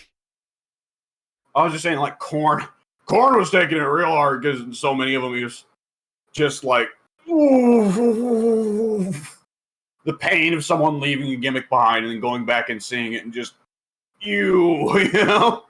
Yeah. I mean, the thing is, I never leave gimmicks behind. They just get assimilated. Y'all don't know when the Donut Army is rising again. Yeah. I'm so I fucking forgot ashamed about of the this old shit. joke of us calling you, like, the magic pimp or whatever. Yeah, that's. I've been thinking about messaging Goku or someone to change my title because I did that joke once for Christmas back in 2016 and never since. Well, didn't we make some kind of joke about you making, like, Trombone appear for X-Man? That was the joke. Yeah, there we go. In like 2016 or so, for Christmas. Because I don't or didn't or I don't even know anymore. My relationship with holidays is complicated. But I haven't been speaking to holidays for the past few months. Yeah. Called me a bitch. That whore. But yeah. I wasn't really celebrating Christmas and stuff like that. So for one Christmas, just as a joke, I forget what it was. Oh yeah, Caveman posted something like, "Oh, if only there was a woman around here," or something like that. And then I just did a thing just like because I was 14 or 15 or 16. I don't. And here's the thing: I say it was 2016. I don't know. If it was 2016, I was 16. But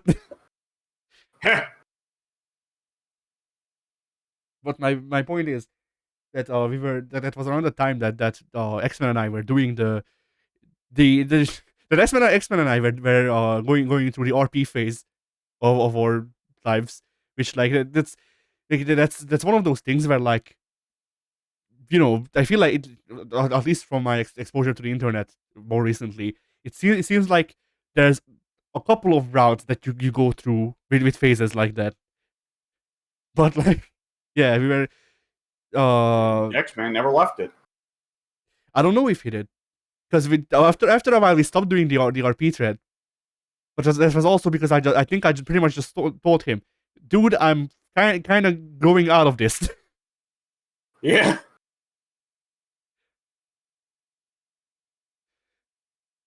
Oh no, it was a thing of I think he left the forums, so I stopped doing it, and then he came back and wanted to continue, and we did for like a week, and then it just wasn't there anymore because I was growing out of it, and he left for a week or something like that.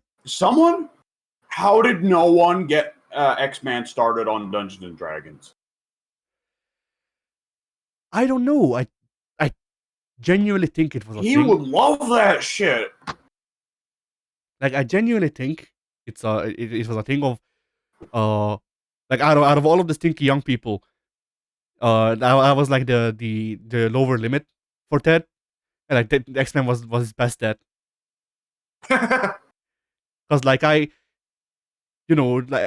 like my shit was Veep stuff, but it wasn't entirely Veep stuff. I could talk about other stuff too, and X-Men mostly talked about DBZ or trombone. So yeah, I was about to say, and Ted can't like talk too much about the weeb stuff. While he complains about anime, that doesn't change that. At the end of the day, the man has a raging boner for like Cowboy. How am I forgetting? Cowboy Bebop, and like he's a big samurai fan and the whole thing. yeah. Which I did notice that seemed to be around the time you and Ted started to have more positive talks. It's not only Assassin's Creed, but also Ghost of Tsushima. You were both incredibly hyped up for. I mean, I bring this up every time. I literally bought a PlayStation 4 to play Ghost of Tsushima, and I stand by that. That was a good decision. He did too, didn't he? No. I could almost swear he explicitly said he bought his PS4 for Ghost. No, he bought it for Ghost among others. Is how he said it, I think. Yeah.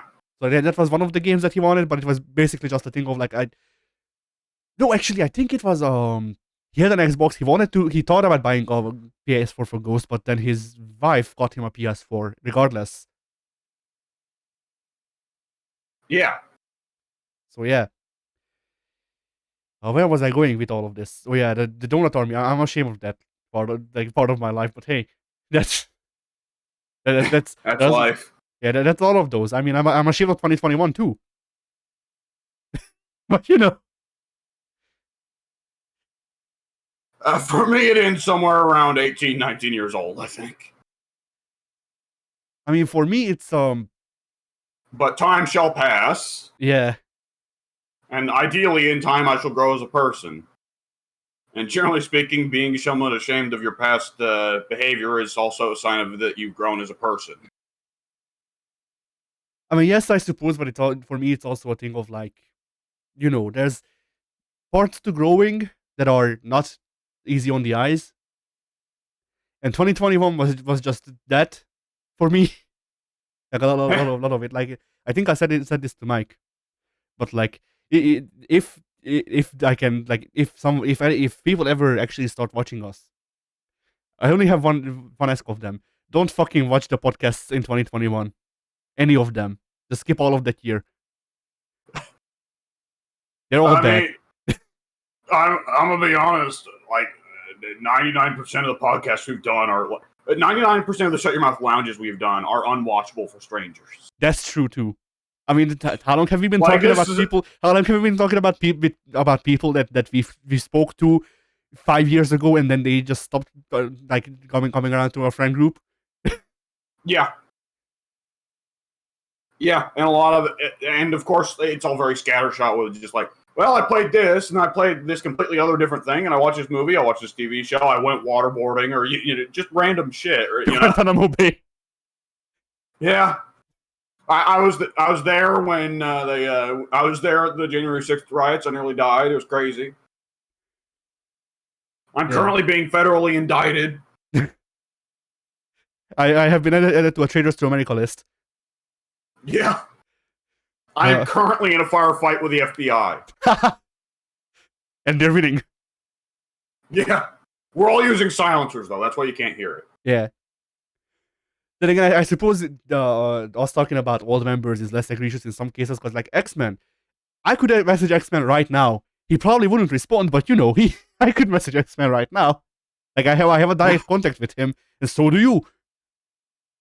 Honestly, I think you could shoot X-Man a message and he'd reply. I think he'd be confused at who the hell I am, but I think he would get. I mean, it depends, because it's been a while. But anyway, yeah, go ahead. I think a certain degree of talking about your buds is allowed, because I think Super Best Friends were able to at times make whole content out of mentioning their strange friends that weren't on recording. That's how Wooly started with them, both Wooly and Liam. That's true. Liam was the weirdo anime guy who brought in shrimp chips up until he actually started showing up in videos. And then they said you brought in shrimp chips. What the fuck is wrong with you?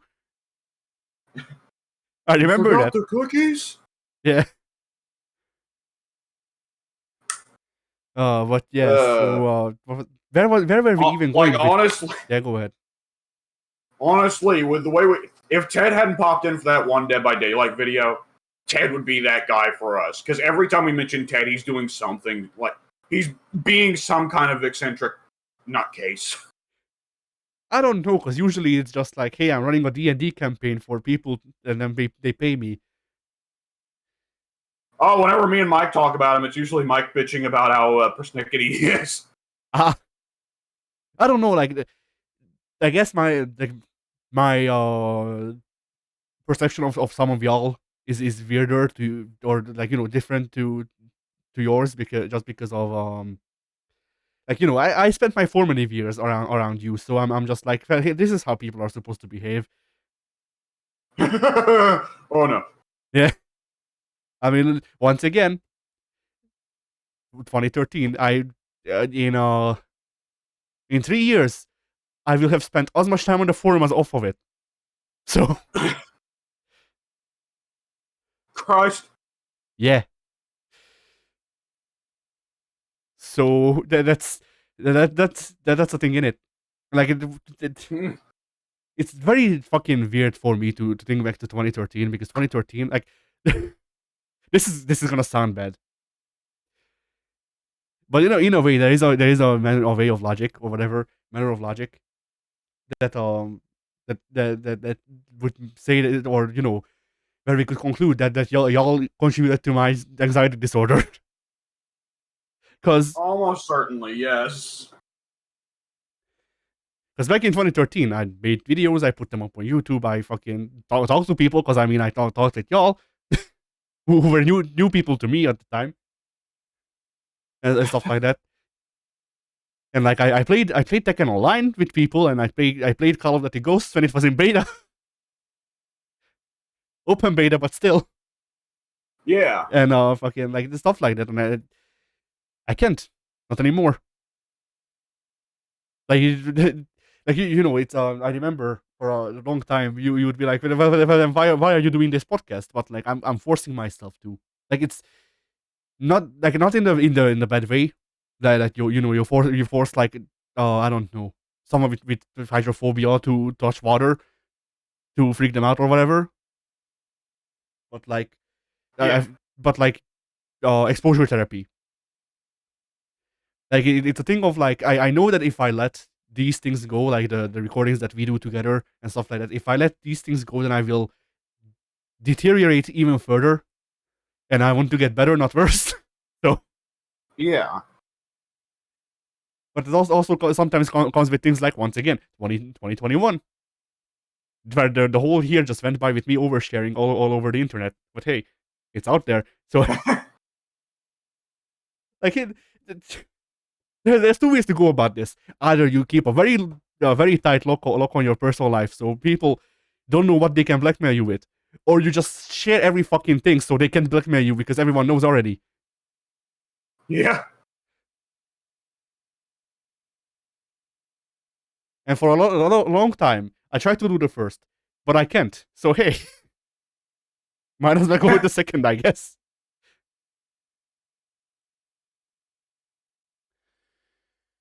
There was also like there was a topic that I wanted to bring up. That was just kind of like there was something tied to my personal life that I wanted to bring up to run over quickly, but I fucking forget what. So whatever. Pink is still not yet returned, so we might want to stall until he does, if you feel like it. Well, I've got non-wrestling stuff I can hit. No, I actually don't really have anything that Pink wouldn't want to be part of. Shit. Then yeah, let's see. I guess we can do more nostalgia if you want. Oh boy. We did look up the thing with. Oh, you know what? I actually better not say that in case that's fairly personal information, so I won't bring that up. But like, it was funny looking back, and how.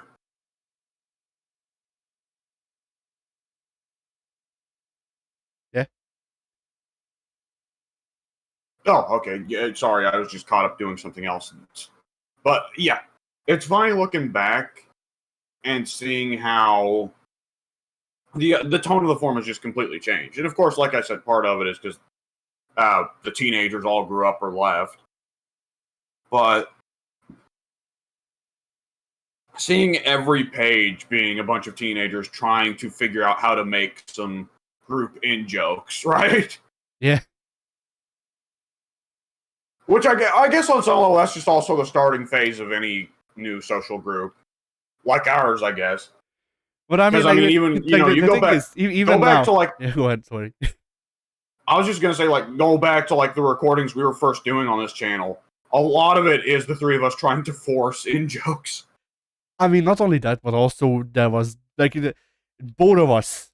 Like, I don't know what Pink was doing, but both of us were trying to do things by a script. And I don't mean that was in a.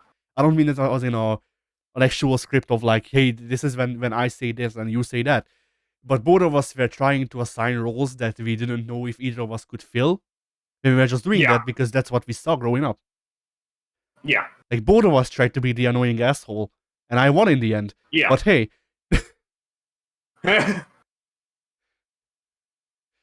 No, but I mean, I've genuine, mentioned yeah. it before, but like I was just explicitly trying to make my own super best friends, you know. Yeah, you were trying to make your own super best friends. Did I say Super best friends. I was about to say. That's on 2Sex's channel probably, but That would be if they had ever done like a spin-off version where it's just Paige, Punch Mom, and what I forget. What's Matt's wife's name? I don't know. But what wasn't was it Oh, all didn't three of them are married. That just occurred to me. didn't 2Sex make the Equestria girls? No, the My Little Pony whatever things with them. There was something there, but I didn't bother watching it because I was kind of like, yeah, you know. I figured it was mostly just to tie into the joke bit they did once of like implying Pat was a brony. But they did multiple. Well, I don't know if there was a specifically scripted one with them. I know that 2Stacks used to make like they take like part of the or playthroughs from them and then edit them with the My Little Pony thing, or like edit them, animate them with the My Little Pony aesthetic. I think with them as ponies. They That's had a why. lot of animation work in those days. Yeah, that's why I'm saying like 2Stacks could have made the super breast friends. Just make them the instead of Equestria girls, it's Equestrian women. I know way too much about My Little Pony. Like I don't know, I think we all do. but yes, but I also have a niece. That is true, but the internet has exposed us to too much of it as well. Yeah, I mean, I think the worst My Little Pony thing that I have been exposed to, and then, like I don't know if I should knock on wood for that or not, but the worst Yeah. the worst My Little Pony things that I've been exposed to is there was a comic of Pinkie Pie, I think, and Mordecai from regular show singing in airplanes, but they had Oh, I know that one. but they had filled diapers. Oh, I think I've seen that one too. I think that's the like legitimately the most vile thing that I've seen that came out of that fandom. But then I also avoid porn. I think the latter part there was an added parody later on. Yes, yeah. Because I know the original became infamous and became a memes for a while. Yeah. Apparently Pinkie Pie or whoever that is and Mordecai are like a big ship. Yeah, with one guy. Apparently multiple people. I don't know. I didn't really look into it because the Let's not. Yeah. I'm comfortable not knowing this. All I'm saying is I'm glad I didn't get exposed to fucking My Little Pony, like I did with Poke Porn.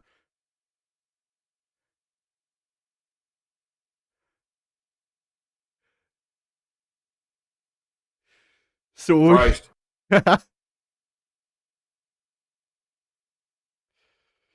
I mean, I wanted to call out the Pokemon's name real quick, but I don't remember. Gardevoir. No, that would make Oh sense. no, there's another? Oh, don't tell me Incineroar. No, this was years before Incineroar. Oh, there we go. Have you ever lived until you saw, or have you lived on have you truly lived? If you haven't Don't seen, say licky tongue. No, but have you truly lived? If you haven't seen I Love This Go Up a Weasel's vagina. That was an arrangement of noises that I could not parse out the meaning of. Well, he's a weasel. That's The weasel. oh, one sec. That's too big. Like I know how to fix this. Well, that would have had to have been like one of the first 2 or 3 Gin Pokemon if it was that old. I knew the Gen 2, Gen 3 Pokemon. It's not a. It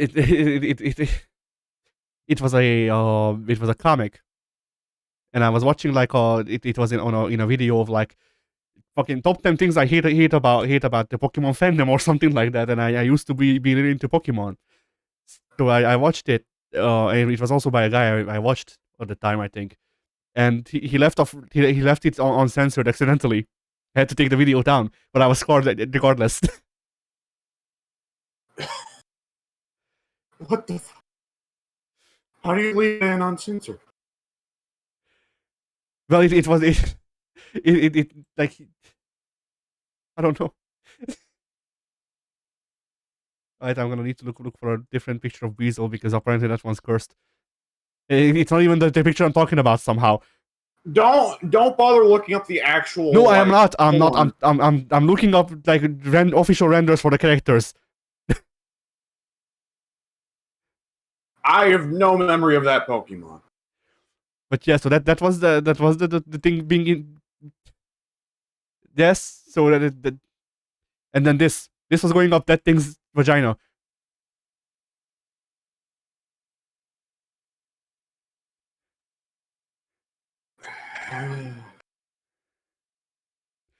I also just want to post this picture with that context. It's not porn. Don't worry. Oh, it's too big. All right, never mind. It's a apparently one of the trainers had this was like their signature Pokemon, the Love Disc, and there's a picture of the trainer kissing a Love Disc. We can stop here. You realize? Yeah. Let's go back to the nostalgia. It was better. Yeah. Oh boy. Honestly, there's nothing else I can immediately recall there. Yeah,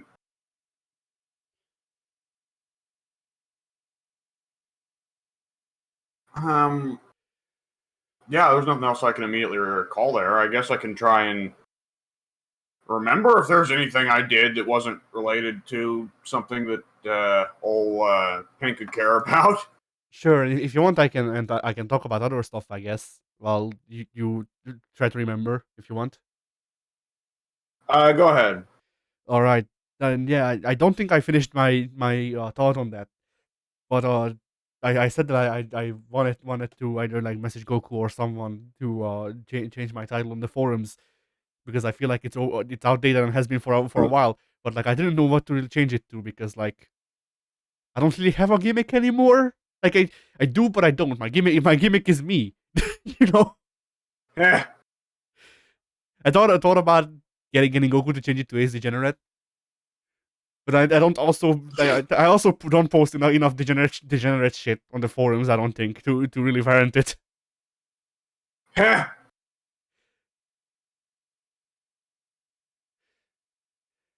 So yeah. Oh, I remembered the thing I wanted to bring up that's sort of tied to my personal life, but not really, I guess.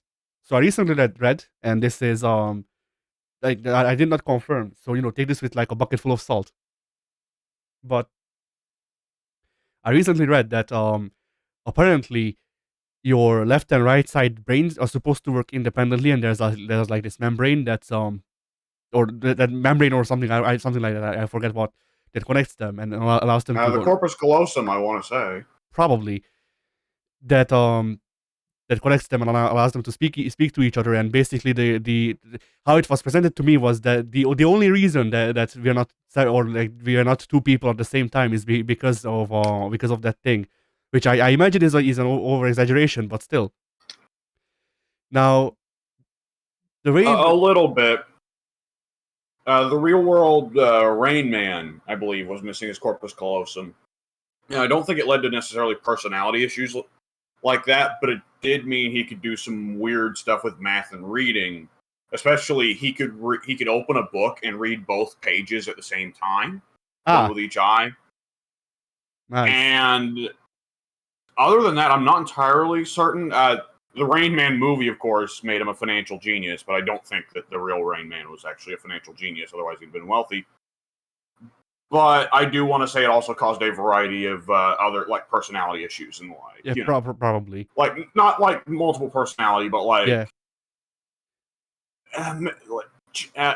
like challenged, right? yeah, Like he just had difficulty making certain intellectual and emotional connections that relied upon the corpus callosum, of course. yeah. And so, what was I going to say? Oh yeah, the other thing that was brought up during this post that I saw was that because of how all of this works, your like because one side of your brain is supposed to handle or supposed to be like the unconscious mind, and the other side of the brain is supposedly in this whatever, supposedly it was the conscious mind, or the one that speaks. And so there are according to this post, there are times when your non-speaking and your speaking brain argue with each other through that thing, and that's called can cause issues. Yeah. Now here's the thing, where this being like how much of this is fucking bullshit matters and all that, and like keep in mind, this is for the viewer. Keep in mind that neither of us know shit about like psychology or brain science in general. Brain science. Yeah, because I mean like I don't know how you fucking like try to make sense of this shit. Not even like I mean outside of psychology, even that's pretty flawed because the brain is the brain is the most complex like machinery according to the brain, and Brain? those sorts of things.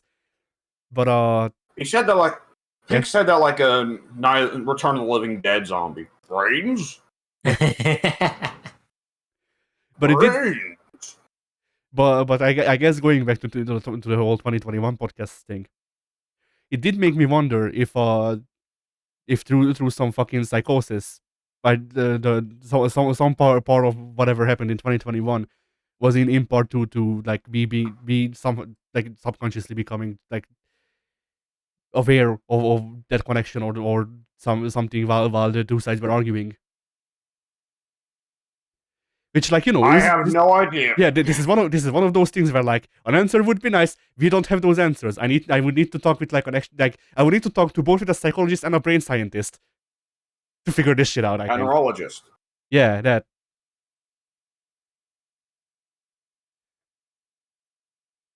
Neurology's fun. No, it isn't. And of course, 80% of degrees nowadays, 80% of college degrees are in psychology. Neurology is very quickly turning psychology into a joke.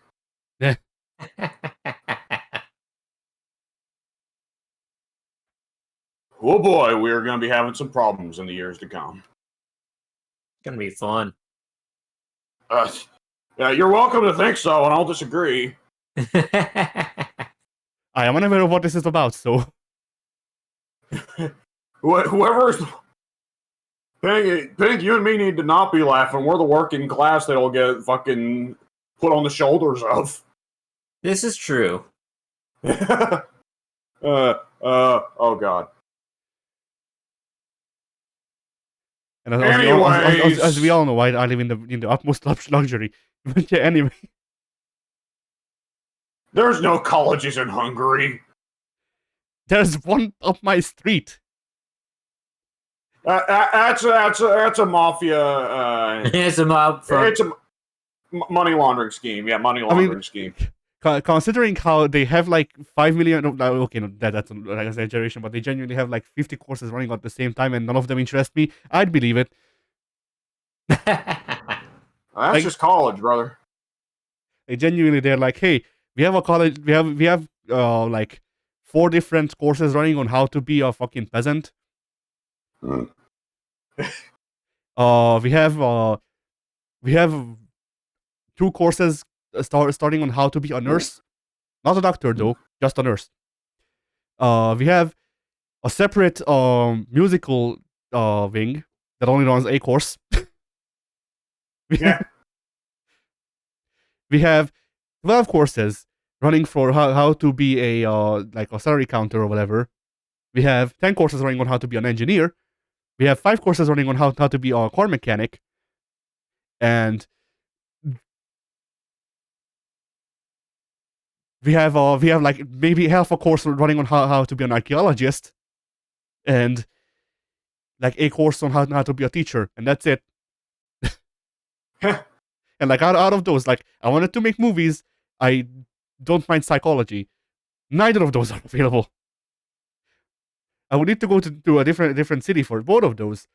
And with psychology, it's like, it might be fine for over here, but I don't want to be here. And then movie making, like I already shot my shot with movie making, and they didn't like that I don't watch movies, and I don't want to watch movies. For the hell, like I don't want to force myself to watch movies if I don't enjoy them, Yeah.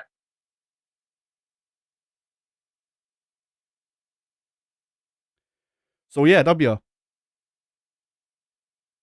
Oh, I think Yeah. Okay, no, never mind.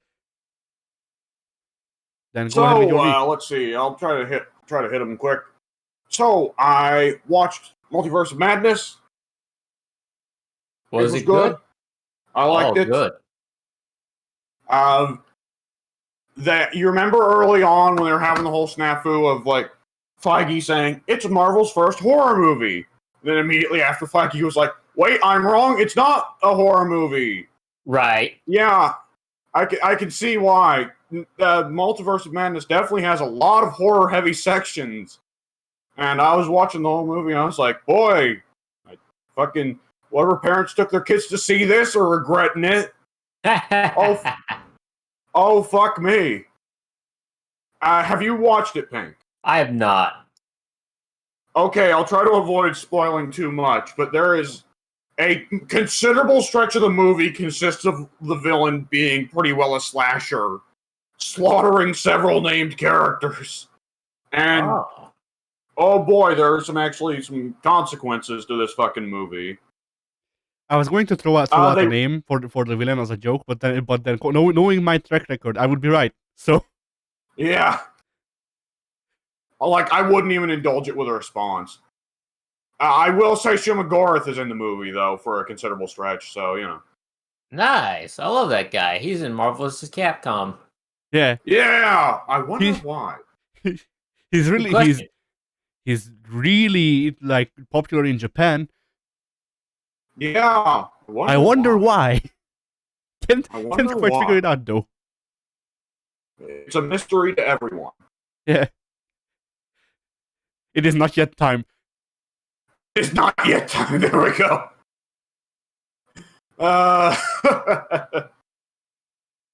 All right. To avoid spoilers, I don't think it's like the fucking best. It's not No Way Home level. I personally really enjoyed it though. I think beat to beat, it's got more enjoyable scenes than Doctor Strange 1. It does not form the same kind of like cohesive product that Doctor Strange 1 does though. It's a bit more of a scene to scene to scene basis. Sam Raimi does a great job directing it. He is going full Evil Dead in some scenes, but at the same time, he knows to hold it back and try to still stick to some idea of MCU. Like, people who are used to MCU stuff and didn't know Sam Raimi was directing this won't have their necks broken by suddenly, like, all the slam zooms and whatever else that Sam Raimi loves. Yeah. I don't know. I like those in Spider-Man.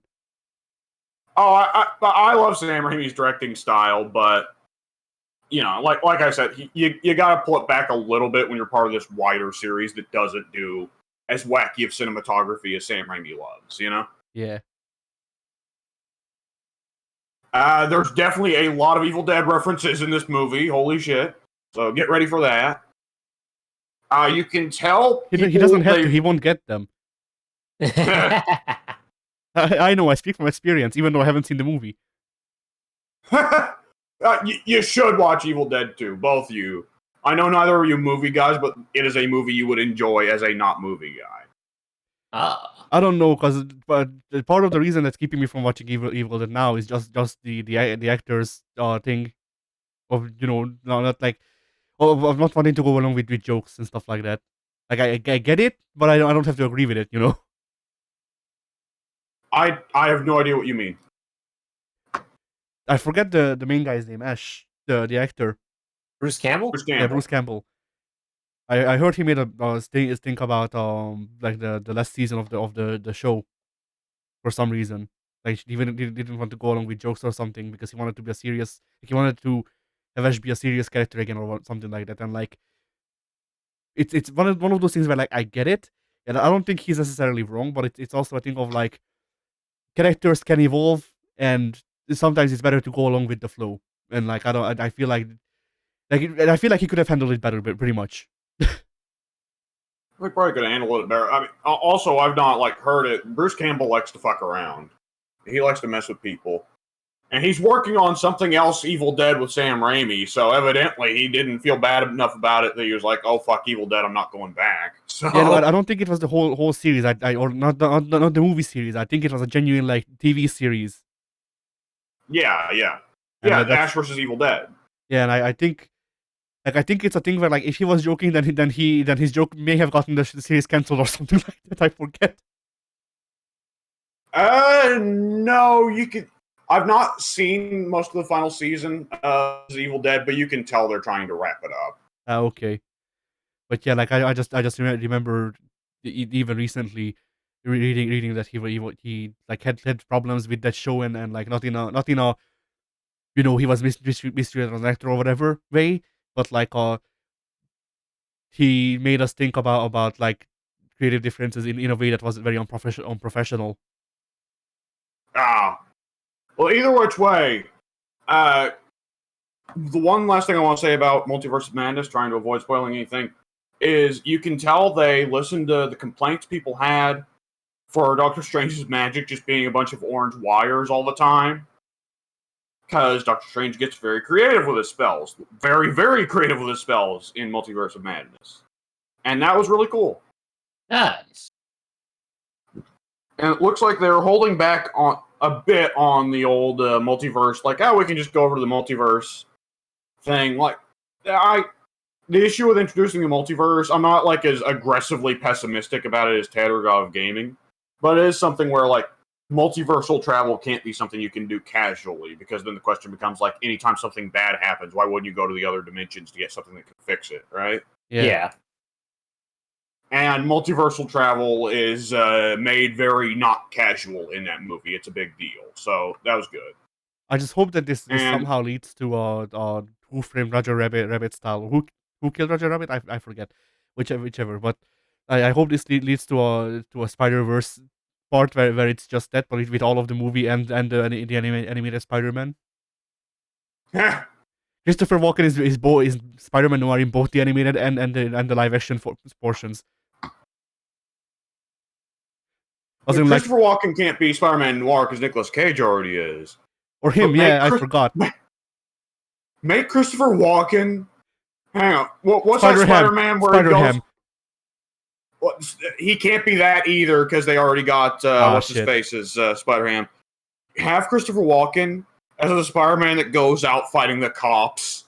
Or I mean, let's stand Spider-Man is literally just every Spider-Man's future for now.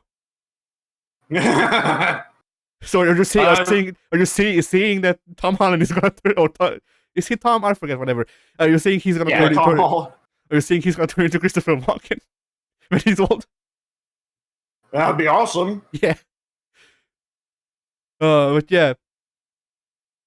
Just fuck it. Fucking put in Steve Buscemi too. I don't know which Spider-Man. Steve Buscemi probably would have been an awesome Goblin at one point. He's too old now, but honestly, I mean, genuinely, get him to be Spider-Man. He just needs to do voice acting and like give his likeness, and then just have CGI spiders make Steve Buscemi.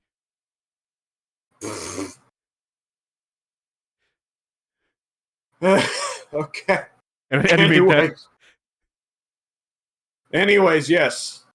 The other thing I did this week, put a lot more time into 2K22.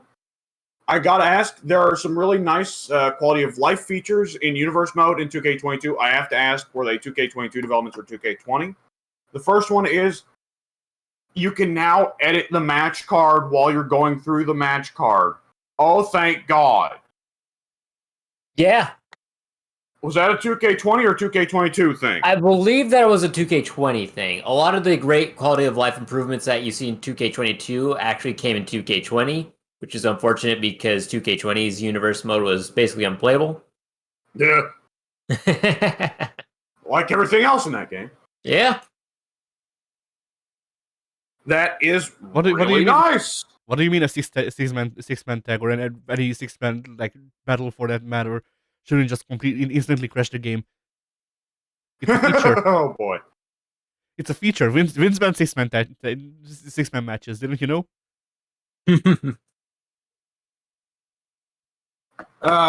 The going through the universe, I gotta say, it is funny but also sad because the NXT that is in game is very clearly like the last breath of Triple H's NXT. And you look at that roster, and it's like, okay, Austin Theory, Tommaso Ciampa, Walter, and Marcel Barthel all got pushed up to the main roster. Cameron Grimes, I think, is still around. Other than that, this entire Cameron Grimes, Io Shirai, though not for long, and that Kaylee Ray became Alpha Fire, right? Yes. Other than them, the entire NXT roster they got in this game got fucking purged, didn't it? For the most part, yeah. Roderick Strong still with the company as of right Not now. for long. Mm-hmm. I really can't see him sticking around. Something tells me Vince would, give him a little bit like, what? Watch your ass, buddy. The moment that contract's up, you go right, or you go, or you go. Mm-hmm. But yeah, that NXT roster. Oh boy. Uh-huh. And like the brutal thing is, of course, I start playing it. Like I just, the day-to-day games have been my introduction to a lot of wrestlers. And it's, no different here. And I started up and I'm like, who the fuck is Kushida? Why is he Marty McFly? Why aren't you? Seriously though, why is Kushida Marty McFly? I think it's a reference to his tag team with Alex Shelley. They were the Time Splitters, and so they just had a what was it? They drove a DeLorean their through gimmick wasn't that Titantron. they were time travelers or anything, but I do think that they took inspiration from that, obviously. So why he's in Marty McFly gear throughout his WWE run, I don't know. Maybe because it's just super recognizable. But as for the gimmick itself, I don't have any valid reasons for it. Do you think that someone at some point had to explain to Vince that it was Marty McFly? Yes. Somehow I can imagine the scenario perfectly in my head of like, who's this Japanese guy in a bubble vest? He's not very good. We need to get rid of him. I don't see how he's going to bring us any money. Well, Vince, he's dressing up as a famous movie character. A movie character? Mainstream attention? Shit, give him the belt. If their entrance was a tag team wasn't driving a DeLorean through the Titantron, then they failed. Well, they have to drive it to the side like JBL did, and then light the arena on fire. The Civilian casualties are acceptable. The WrestleMania entrance would have been that there's a big Titantron thing showing their names because we can't have Titantrons anymore, and then they just smash through with the fucking DeLorean.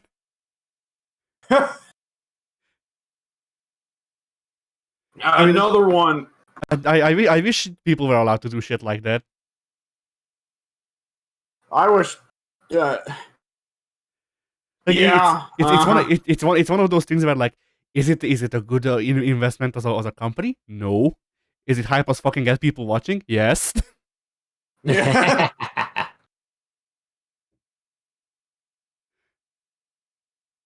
But yeah, continue. Yeah. So that's just brutal. Seeing this roster and like getting to try these various wrestlers, and it's like, oh, this guy seems cool. Oh, he's fired. This guy seems cool. Fired. Yeah, severely outdated roster on that one. Like, I have to ask, like, this Dexter Loomis guy seems fucking rad. Was he rad in real life? I love Dexter Loomis. He's not a great performer, but I loved his character. I was a big fan of his. Oh yeah, the character. It's like, here's this guy. He just seems to show up. He doesn't say anything. He just stares at people, and he's got creepy molester gloves. Yeah.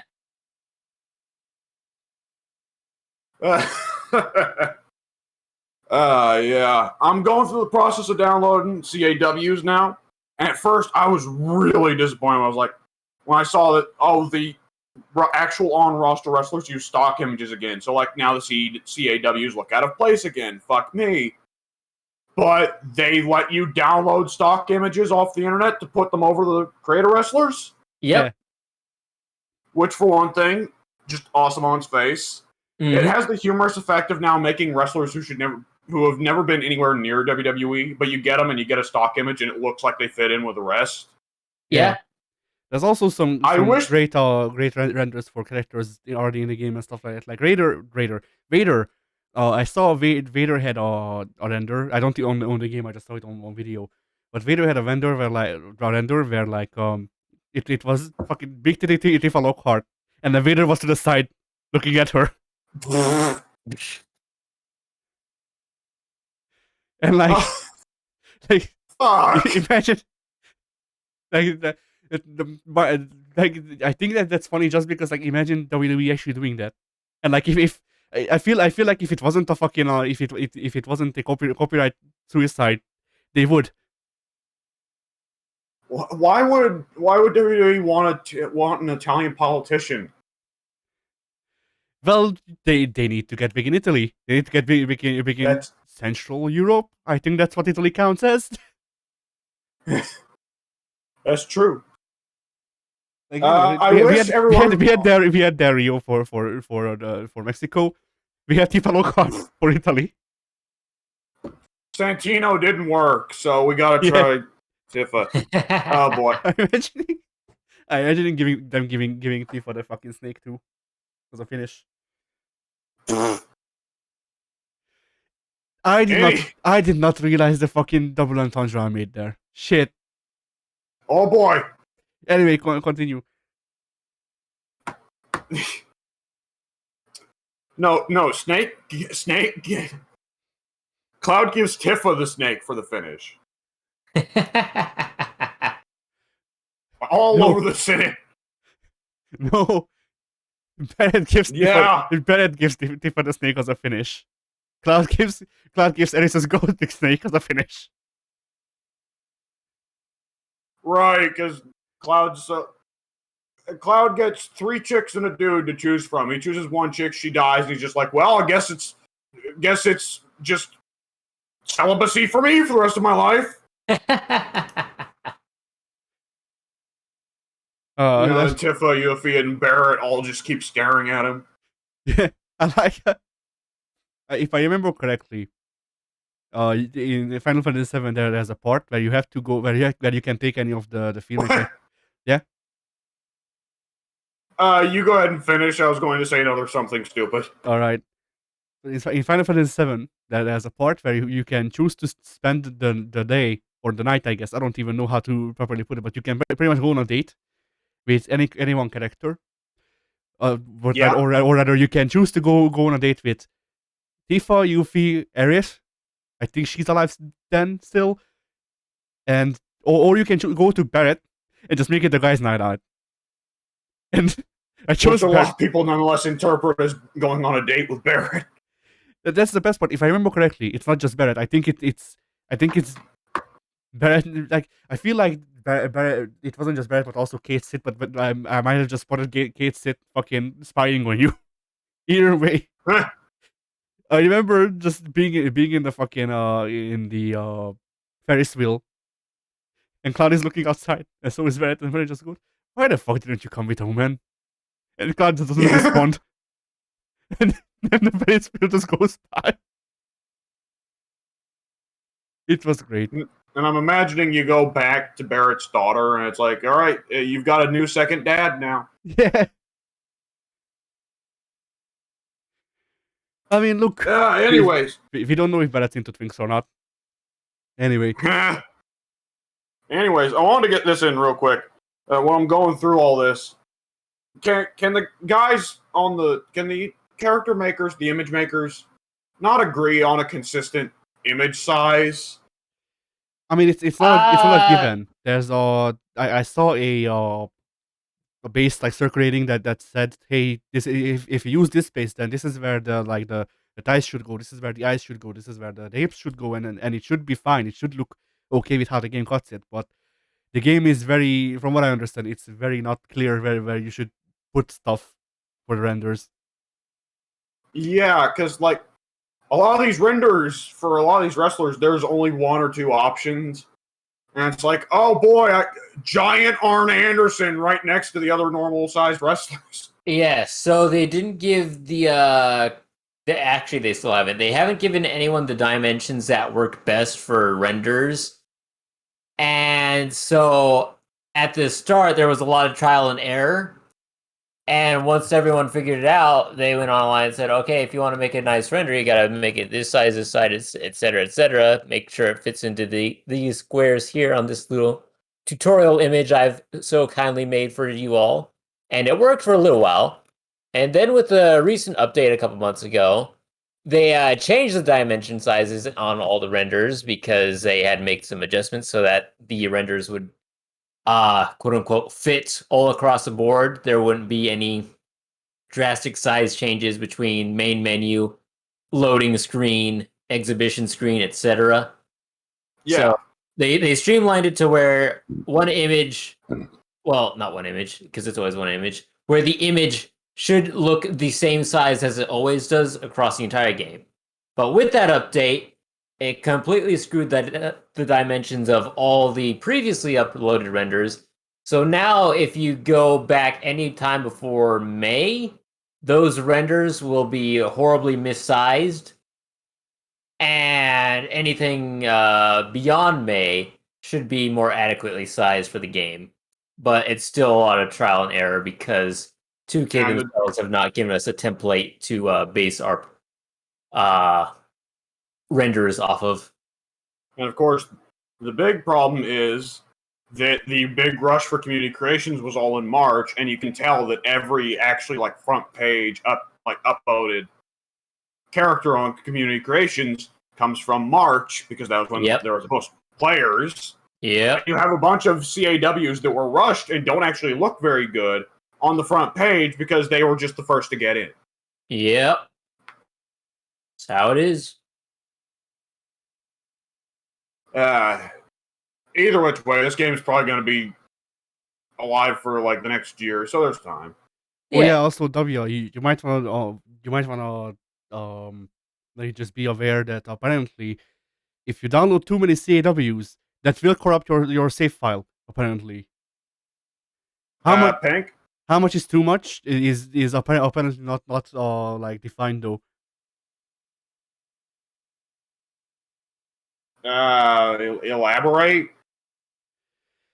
I don't know. I just see cavemen complain about it constantly, and just retweet people who are also complaining about it constantly. So, no, yeah. But apparently it's a thing where like I don't remember what it is, but like multiple people who make CWs for community creations kept complaining for a while, and still are sometimes, that like if you mess around with CWs this way or that way, or like have too many, then it corrupts your universe save file, or maybe the whole save file. I think it used to be the whole thing. Now it's just universe, which is still kind of bad, but whatever. Yeah, I think I've heard something about that as well. I've not experienced myself, but definitely something to be aware of and cautious of. Oh yeah, I think it's the downloaded logos that fucks with it. Yes, that's what I've heard. I believe. I actually don't know what the logo limit itself is, but I think somebody on Twitter was saying that there's a set number of logos that you should be able to download safely, but once you go over that number, it will corrupt your universe save file.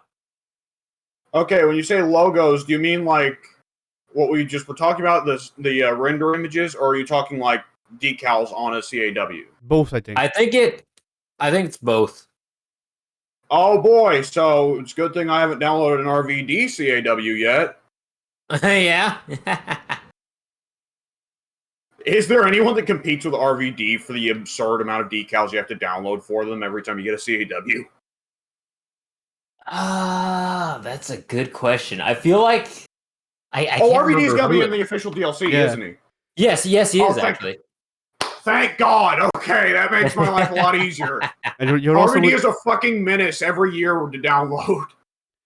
but then you also have to you also will download fucking Jake Paul. The Logan Paul thing, right? Yeah, He's him, an I don't awful know. person, but he's an awful person.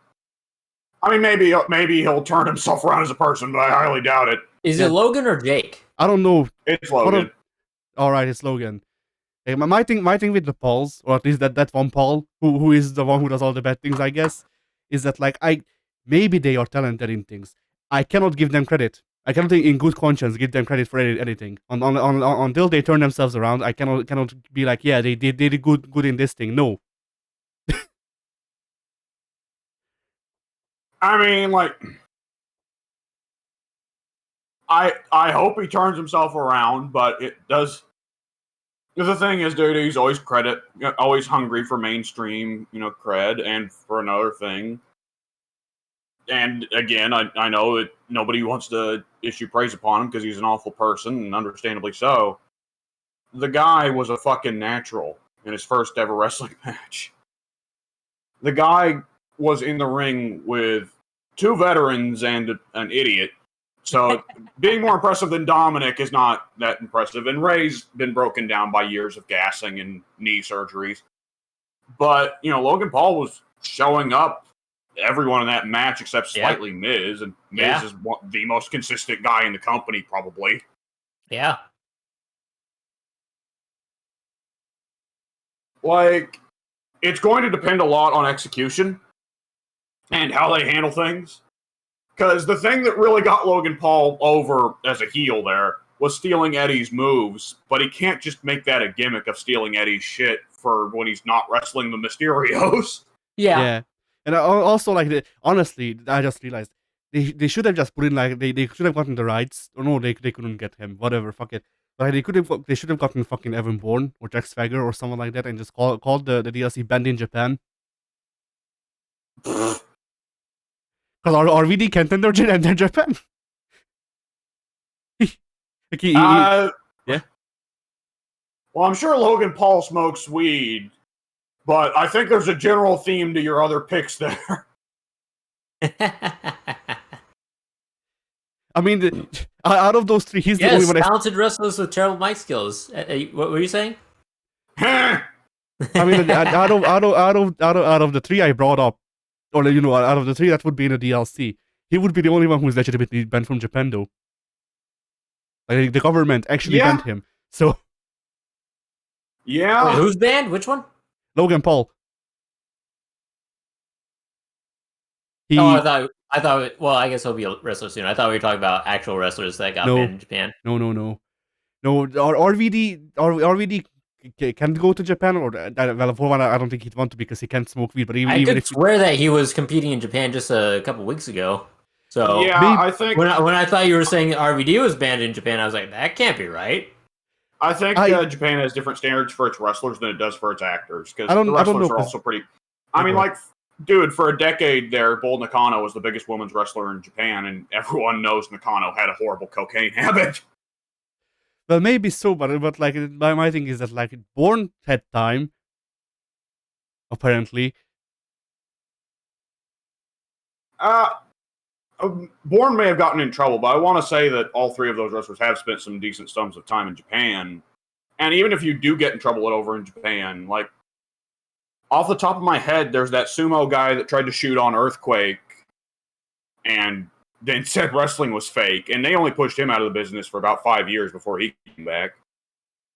And along similar lines, there was that guy, that one that was fairly recent, like I want to say, who went backstage with a bunch of his stablemates and beat the fuck out of some guy for real, and he only got pushed out of the business for about 8 years. So Japan's still Japanese wrestling is still a lot more brutal with the rule enforcement than American wrestling, but when you compare it to the other Japanese forms of entertainment, generally they're pretty gentle. Yeah.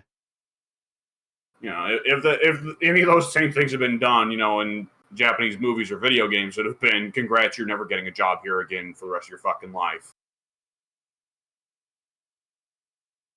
Yeah. But I mean, I feel like this is in part to just like how sports is handled, because in Japan, wrestling is handled as a sport, and I don't think I need to elaborate.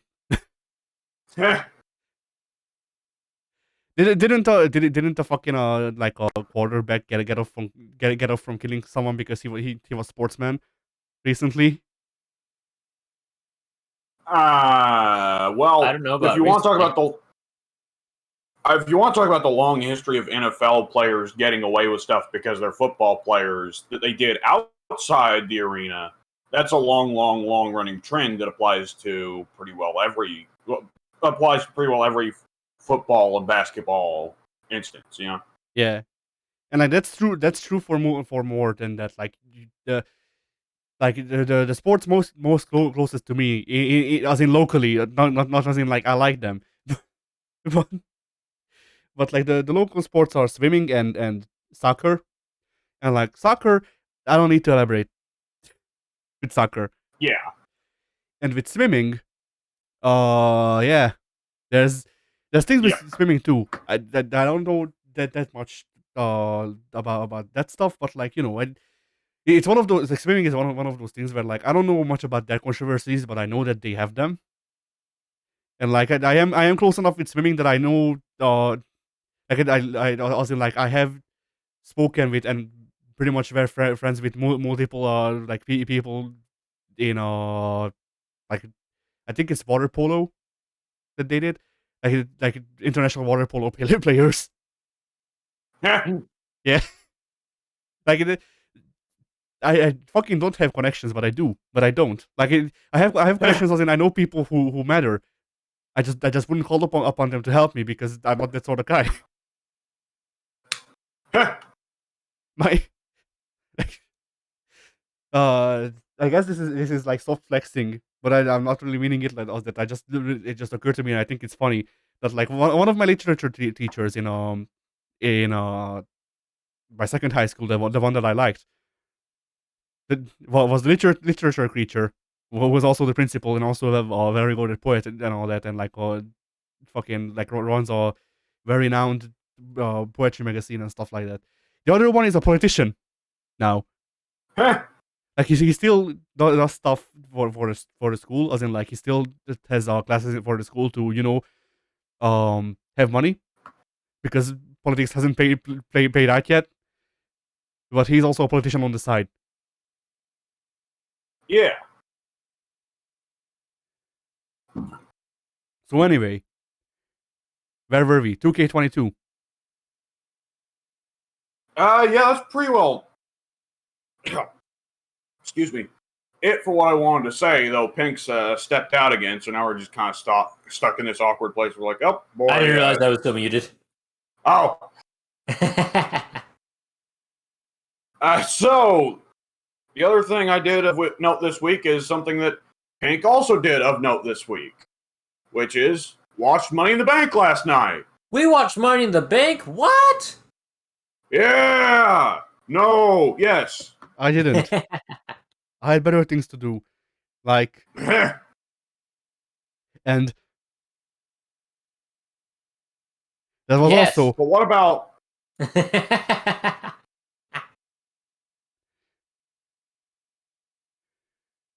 Anyway, continue. So yeah, Money in the Bank. I like how our timing is the same.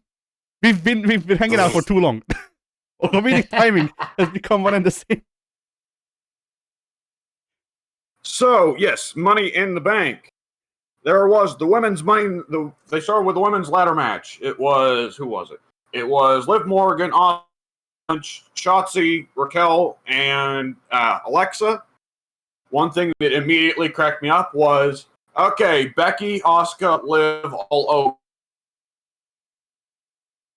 All O? be over Okay. long run of bad gimmicks. Shotzi and Raquel come up to grand fucking nothing reactions. What the heck, man? Lacey, I forgot about Lacey. Yeah, I forgot about her altogether. So that was a very big example of like half the women in this match nobody gives a shit about. Mm-hmm. And like, and those three same women, like Lacey pretty well wasn't in the match. She did nothing, which cracked me up. Raquel, they actually did a fairly good job of making Raquel the monster that the others needed to get rid of.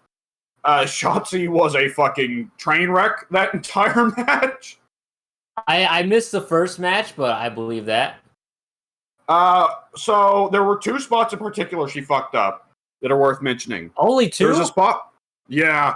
Well, she fucked up more than that, but there's two that I can immediately recall. They were both like, what the fuck?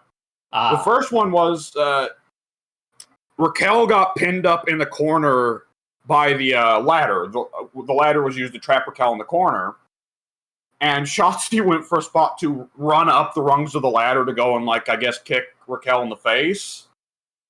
And she, like, on the second step, fucked up, fell through the ladder. And just tumbled ass over tea kettle and was just like, oh, fuck!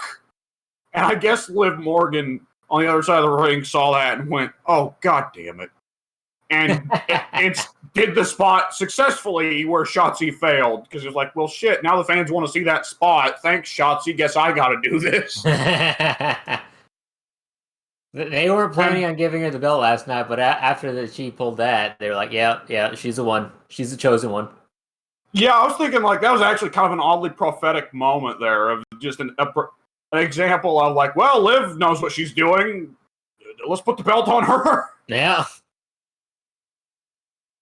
And the other spot that Shotzi fucked up was there was a spot where the ladder was in the center of the ring. Alexa Bliss was climbing up the ladder, and Shotzi goes up behind her and puts her in the electric chair hold, right?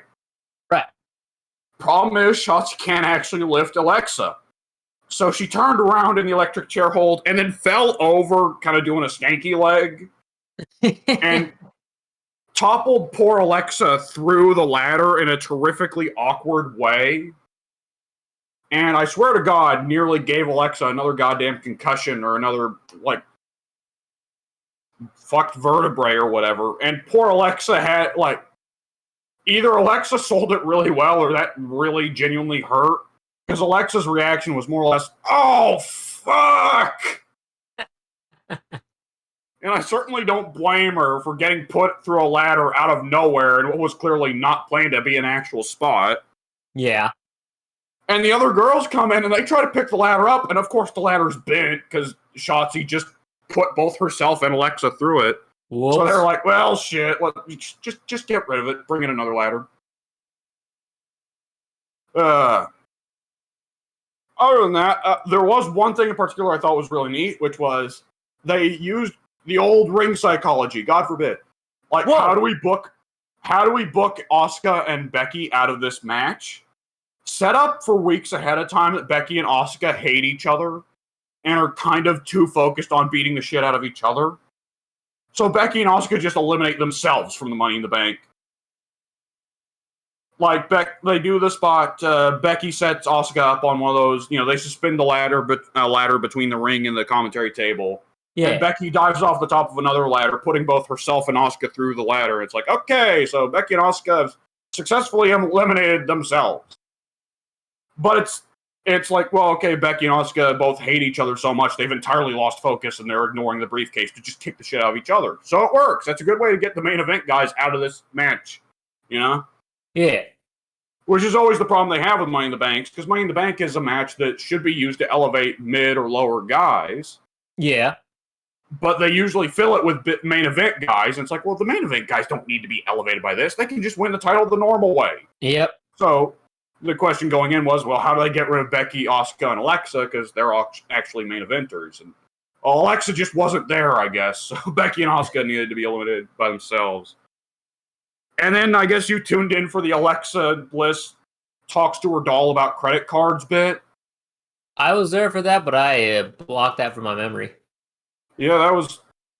So, I I was under the impression they only had Alexa still carry around some of her Fiend gear just because they needed to sell the merchandise.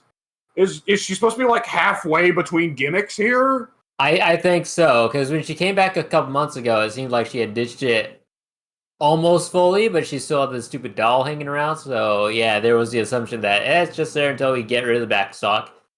But now she's just sort of further devolved back into that gimmick, which is terrible, and I feel sorry for her and anyone associated with that gimmick. Curse you, Bray Wyatt. I hate you for all time. He's not coming back, by the way. We need to say this. But Screw that guy. But how can you hate him? He's the friend. Yeah. If he came back as a jobber labeled the friend, I would love that. Kind of like WCW having the gambler. Yeah. Yeah. I was going to bring something. Oh yeah. How come they still haven't given Alexa the AI assistant gimmick that we talked about during Strider? They're missing all. Anyway, so the next match money was. On the table. They're leaving money in the bank. So the next match was it was Theory versus Lashley, wasn't it? Next. Yes, it was. Because I was 45 minutes late, and when I finally got around, it was in the middle of Lashley and Theory. So I missed out on the first Money in the Bank match, but I was here for the rest of the show. Yeah, Theory versus Lashley was a pretty solid match. Lashley's never been a ring general, but nonetheless, they did a good. Yeah, they did a good classic match. You know, Theory was the chicken shit heel, but eventually Lashley got a hold of him.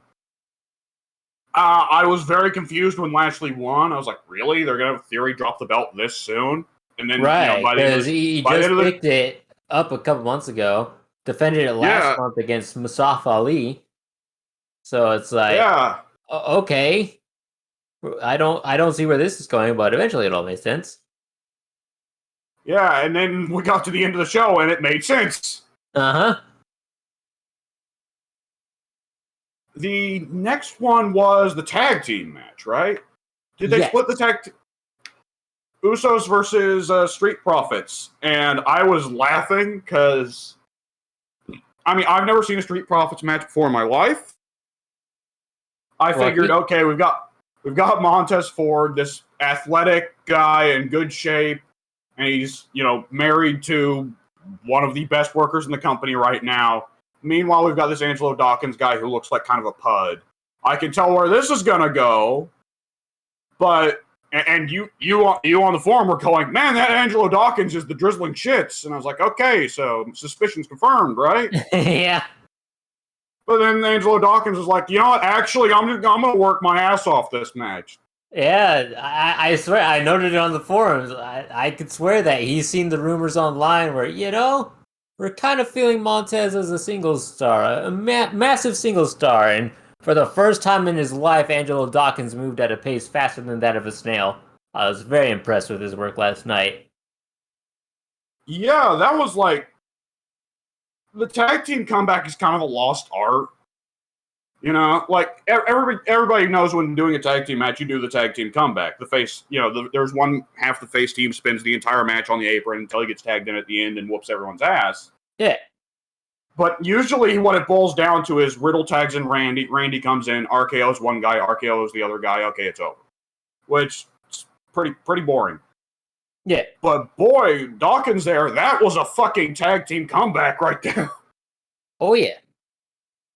He killed both Usos. I mean, they had to be removed so Roman can go and take a vacation. I mean, I've said before, I think that the Usos need to drop the tag titles to indicate the start of Roman's downfall, right? Yeah. I'm almost kind of wondering if they had the Profits go so hard, or Dawkins at least, go so hard this match to establish the Street Profits are actually a legitimate threat to the Usos. Because, I mean, I don't know if the Profits are the shits in every other match, but seeing that, it's like, well, I like these guys way fucking better than the Usos. Yeah, I've always been a big fan of Montez Ford. I hated Dawkins up until last night when he actually looked capable. So, I mean, I still don't think he's on Montez's level. I don't think he's on anyone's level, but I was happy that he actually put in work last night. He wasn't, waddling around like a slow, bumbling idiot. He was very coherent with his spots. He was very capable. He was flying over the top ropes, which is something I've never ever seen out of that guy before. So Yeah. I guess when he's motivated, there's a fire in there somewhere. It just took him a decade to find it. What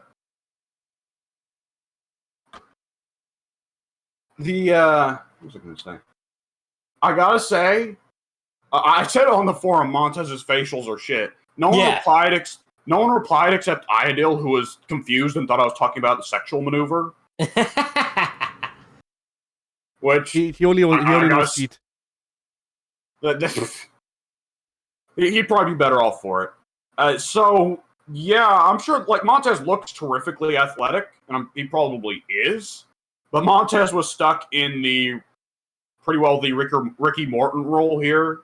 His job was to get the shit kicked out of him so Angelo could get the big tag, right? Yeah, and this is where it felt weird to me, because I don't know if it's because of all the rumors backstage where it's kind of weighing on both Angelo and Montez's mind, but to me it felt like Ford was sandbagging the entire match. Not physically anyway, but with his emotion, his body language, at one point Angelo's got his hand up for the tag and Ford just ignores him and makes him tag in, well, quote unquote, normally.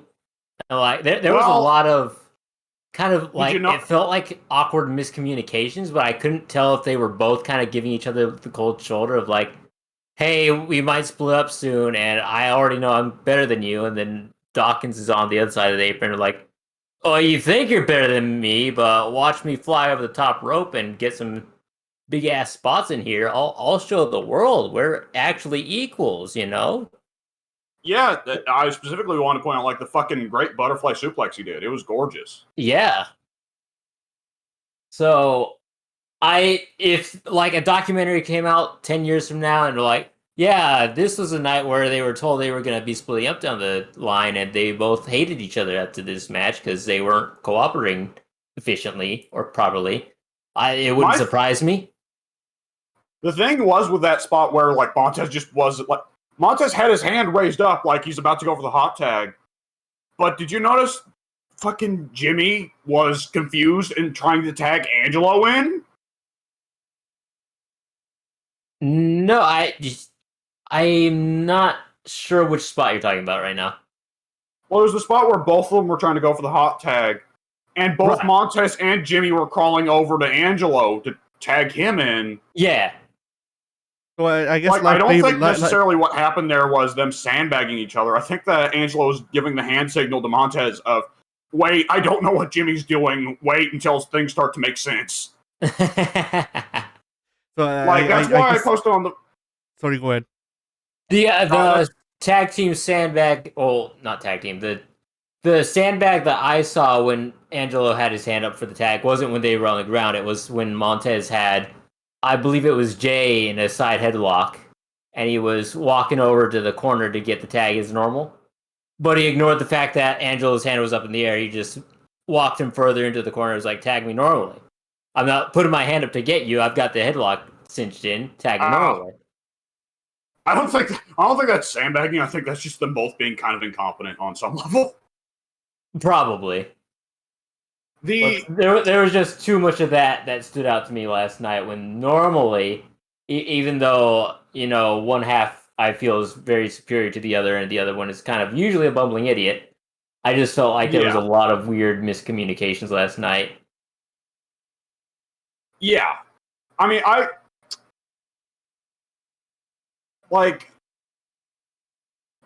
you gotta understand, I'm sure that I'll see another Montez match where he really wows me. But that match, a decent chunk of that match was one of the Usos has Montez in a headlock. Montez is making a face like he is mildly annoyed. Yeah. Which was like, dude. You're in a match for the undisputed tag team titles and you're giving us that expression? Yeah. like I was specifically pointing out during the Theory Lashley match, I was pointing out to my family, I was saying, like, it's crazy how, like, good, like movements and talking and, you know, making a good face can make a headlock go from being the most boring part of the match to actually a pretty good part of the match. And then, as if to try and prove my point, the next match, Montez does nothing and makes for a horrifically boring headlock that goes on for a full minute. Yeah, and they would keep zooming in on his face, like, yeah, Montez, sell it. And nobody in the back is saying, yeah, he's not selling it. This looks like crap. And, like, it was especially hilarious because later on in the match, they have the near fall with Angelo, and Angelo makes an amazing face of, like, what the fuck? He's dead. How did he kick out? You know? And just complete opposites there. Yeah. It's like they changed roles for a day. Yeah.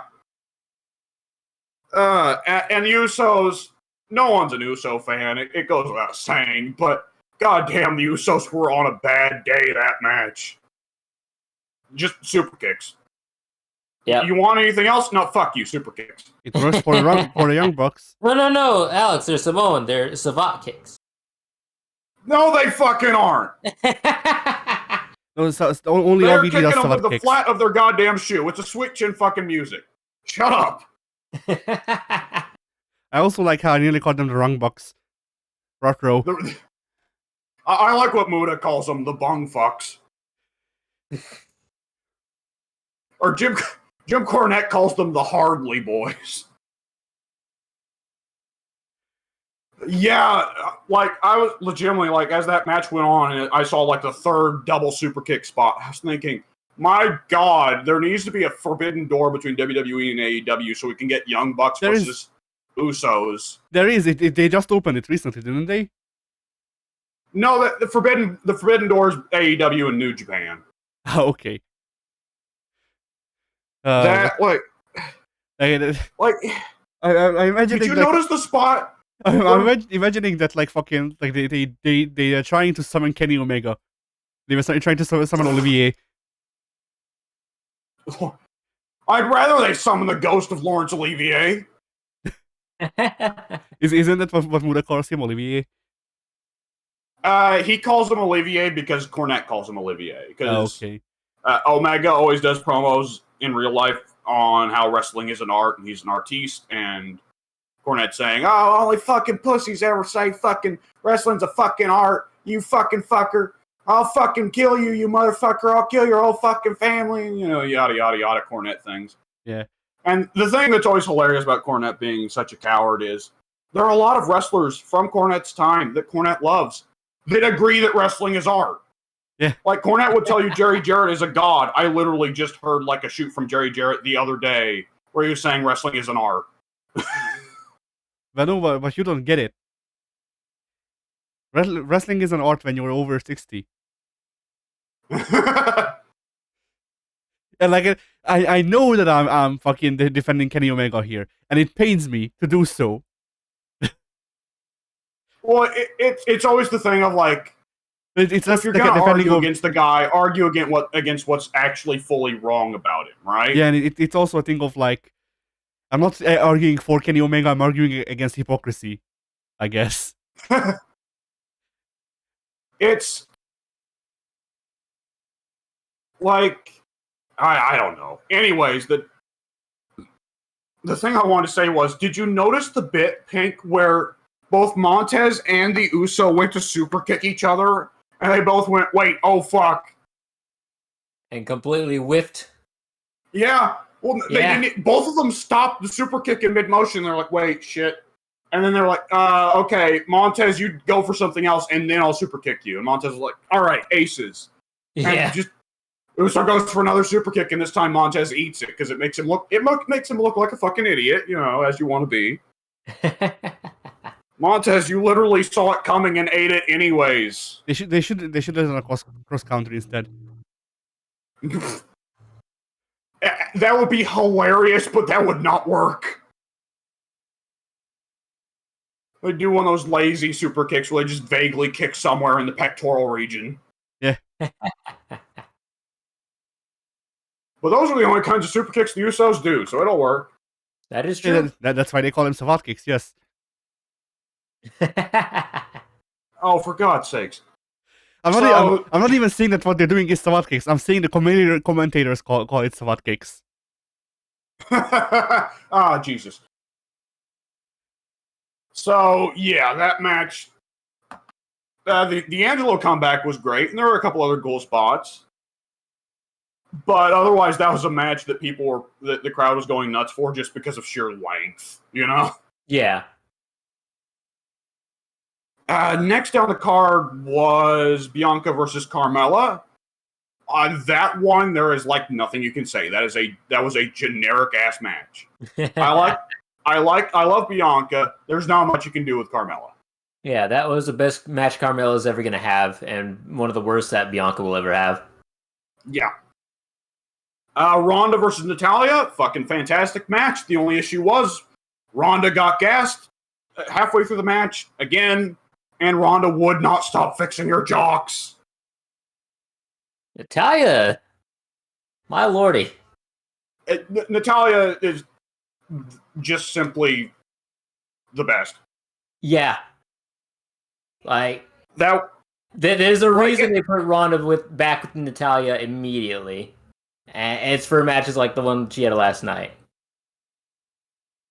So, my thing there was, why didn't they just have,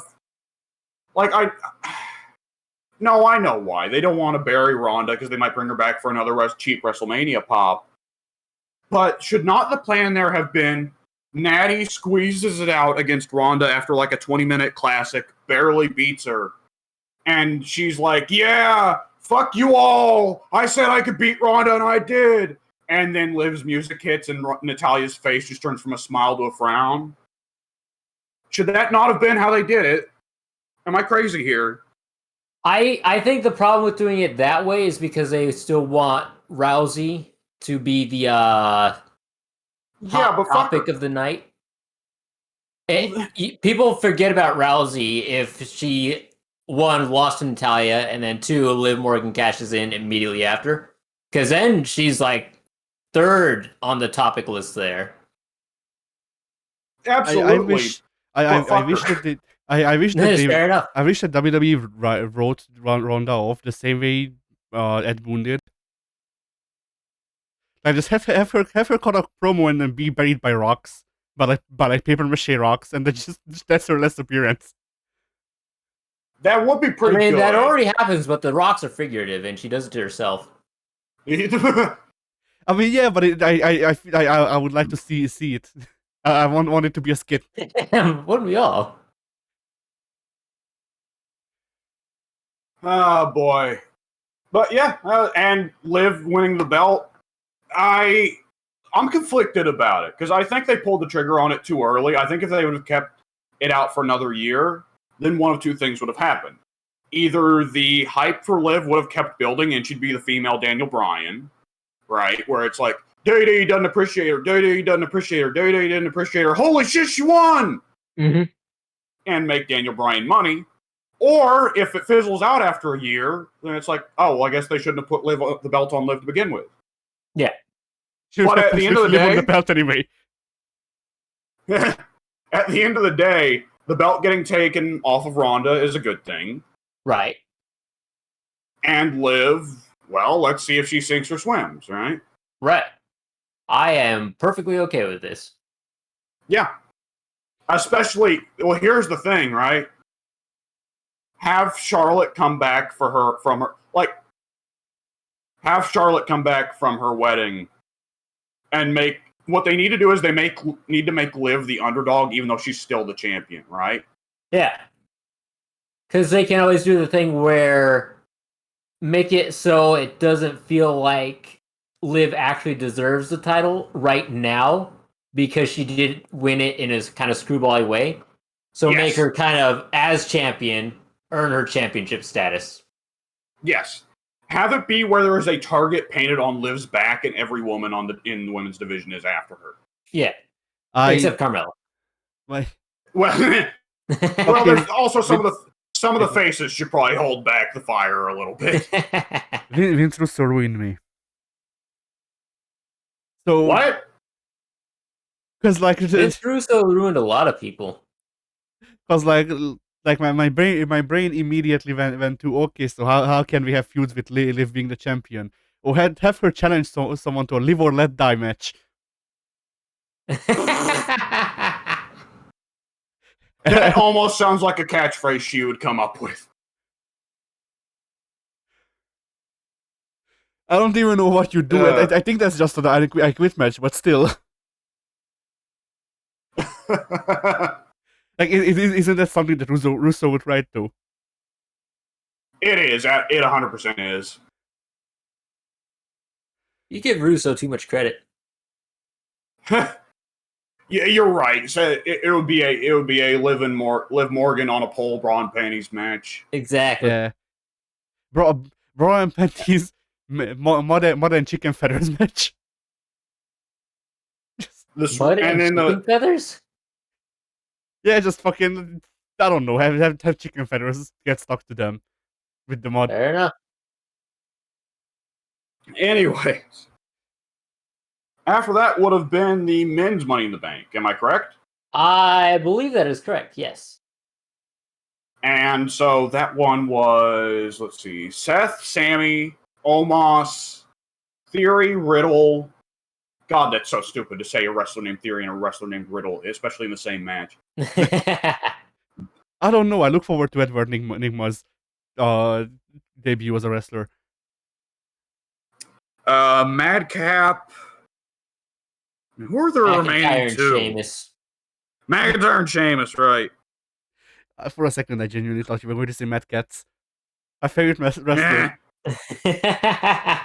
Dies on his way to the ring. Matt Katz Moss. He's shitty and knockoff. Anyway, continue. So the first thing that bears mentioning is Omos may have not won this match, but boy did he get put over. Oh yeah, I love what they do with Omos last night. It's a shame he's not physically capable of doing anything with it. Yeah. So Omos is the new 7'3" giant, Addy, and it's the Money in the Bank match. I've seen him. So he just reached up and took the Money in the Bank down, right? He didn't need a ladder. I'm so sad that they didn't try for a spot like that. Wasn't there a tag team ladder match with Jericho where Show just picked up Jericho and lifted him up to grab the belts? Yep. That's amazing. So yeah, the spot where everyone except Theory. I noticed Theory never joined in on the game beatings on Omos, but everyone except Theory goes and not only knocks Omos down, but buries him under every ladder but one. And I thought, my God, what a great spot. The only way it could have been better is if about 5 minutes later, the camera cut to Omos's hand rising out of a pile of ladders. Yeah. And then the next time they beat him, his head, like, he's going lower and lower, but he has his hand held up high, and he's showing the OK sign or whatever, like he's having a thumbs up, like the Terminator. Yeah, like a T-800. No, he should have done that as they put him through the table, because Omos eventually got out from under the ladders, and again, all the other wrestlers were like, oh fuck, we need to deal with this guy. So Rollins convinces everybody to take the old Shield 3-man powerbomb and turn it into a fucking 6-man powerbomb through the table. And that dislocated Omos's shoulder, as is tradition. Well, it killed him for the rest of the match, so maybe. I mean, look, it was a powerbomb down with Seth Rollins. It has to injure. It wasn't to the turnbuckle, though. He's fine. Or the outside barricade. Yeah. He's fine. Speaking of power bombs and injuries, oh fuck, man! I thought we watched. I know exactly where you're going. I thought we watched Sammy die in the ring that night. Uh-huh. That was the worst fucking power bomb onto an object I may have ever seen. What's so weird is that I'm assuming his instinct was to, I guess, attempt to not injure Sammy, but just wound up making it worse because it was a very clean power bomb. He would have landed flat on his back, would have been fine. But once Sammy hit the ladder, what's it? Madcap, Riddick, Moss. That Moss. So once Sammy hits the ladder, Moss keeps going down with the power bomb. I'm like, no, you idiot! That's so much worse. He's supposed to be bouncing off the ladder. He's done this 1,000 times. He'll be fine. Trust him. Yeah. But I think maybe Madcap lost his footing and was kind of also falling with Sammy, because obviously you're in power bottom position, and didn't let go because he didn't want to lose his balance and drop Sammy in a worse way, even though it probably would have wound up being better. So, yeah, had it just been a drop down power bomb, don't fall with him, just let him fly, let the cards fall as they may. I think he would have been fine. He would have hit the ladder, he would have made nice clean contact with both shoulders, but probably bounced and ricochet off the ladder, it would have been fine. But because he kept going, that just drove his entire back, and then the back of his neck, and then the back of his head, and then probably the crown of his head as well, through the ladder, and oh lordy, it just looked disgusting, and I could feel the pain from that. That was not comfortable to look at. I think what you said makes no sense. Ricochet wasn't in the match. How if he hit the ladder before Sammy? But yeah, anyway, wasn't Moss the guy who broke Big E's neck too? No. That was Botch Holland. Yeah. Which can I say, one of the best parts of the match is fucking Pete Dunne, even though he wasn't in the match. Yeah? Pete Dunne cannot be stopped. He can't. Like, my favorite call of the night by Pat McAfee, who let Butch out of his cage? I am loving the idea that Pete Dunne is so fucking berserk that Sheamus and Botch Holland have to keep him in a cage in the back. Anytime one of the other wrestlers walks by, it's like a rabid dog. Like Pete's arms just come out of the cage. Come on, animal. So that one wound up being really funny because when Omos came out at first with MVP, I remember pointing out to my family like, "Oh, this is a no DQ match. Why doesn't MVP just come to the ring and whoop everyone with that cane?" And then later, Sheamus comes out with Botch and Pete Dunne, and Pete Dunne tries to run to the ring to attack everyone, and Botch has to hold him back like, "Jesus, down, dog, down." Heel. And then they actually did it at some point in the match. Pete Dunne comes in out of nowhere and just, who did he attack? He just climbed on somebody's face. Yeah, he just starts beating the fuck out of McIntyre. And Sheamus had to hold him back and throw him out of the ring. Again, down dog, heel. Like, I want at some point on one of the pay-per-views, they just cut to the back at some point, and there's an interview, and in the background you see Pete Dunne just stomping like a crew member or something for no reason, just because he's uncontained violence. No. You set up the interview shot to be like the alleyway with the lockers and shit, and then there's like a man-sized kennel, like the thing you would carry dogs in. Yeah. And then just have it spoofed, so Pete Dunne can bend the bars. Have like a production assistant or someone, or rather have someone just as a production assistant or someone like that. Stand like near the kennel, and then just as the interview goes on, Pete Dunne rips the bars open and just pulls them in and starts beating them up in the background. I'm almost imagining like a horror movie-esque shot of the guy who walks by the cage, and the hand just reaches out of the cage and pulls him in, but you can't see it's off camera. Yeah. And you just hear cries of agony. Yeah. Throw a bucket of blood out of the cage. Yeah.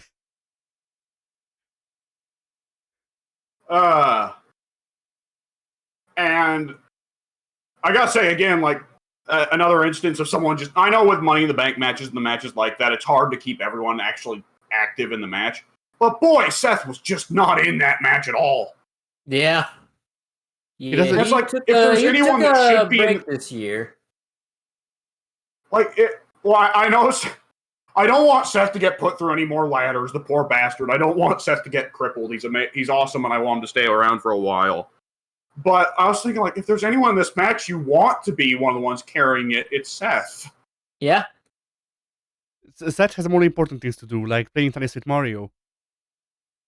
Or showing his dick. Yeah.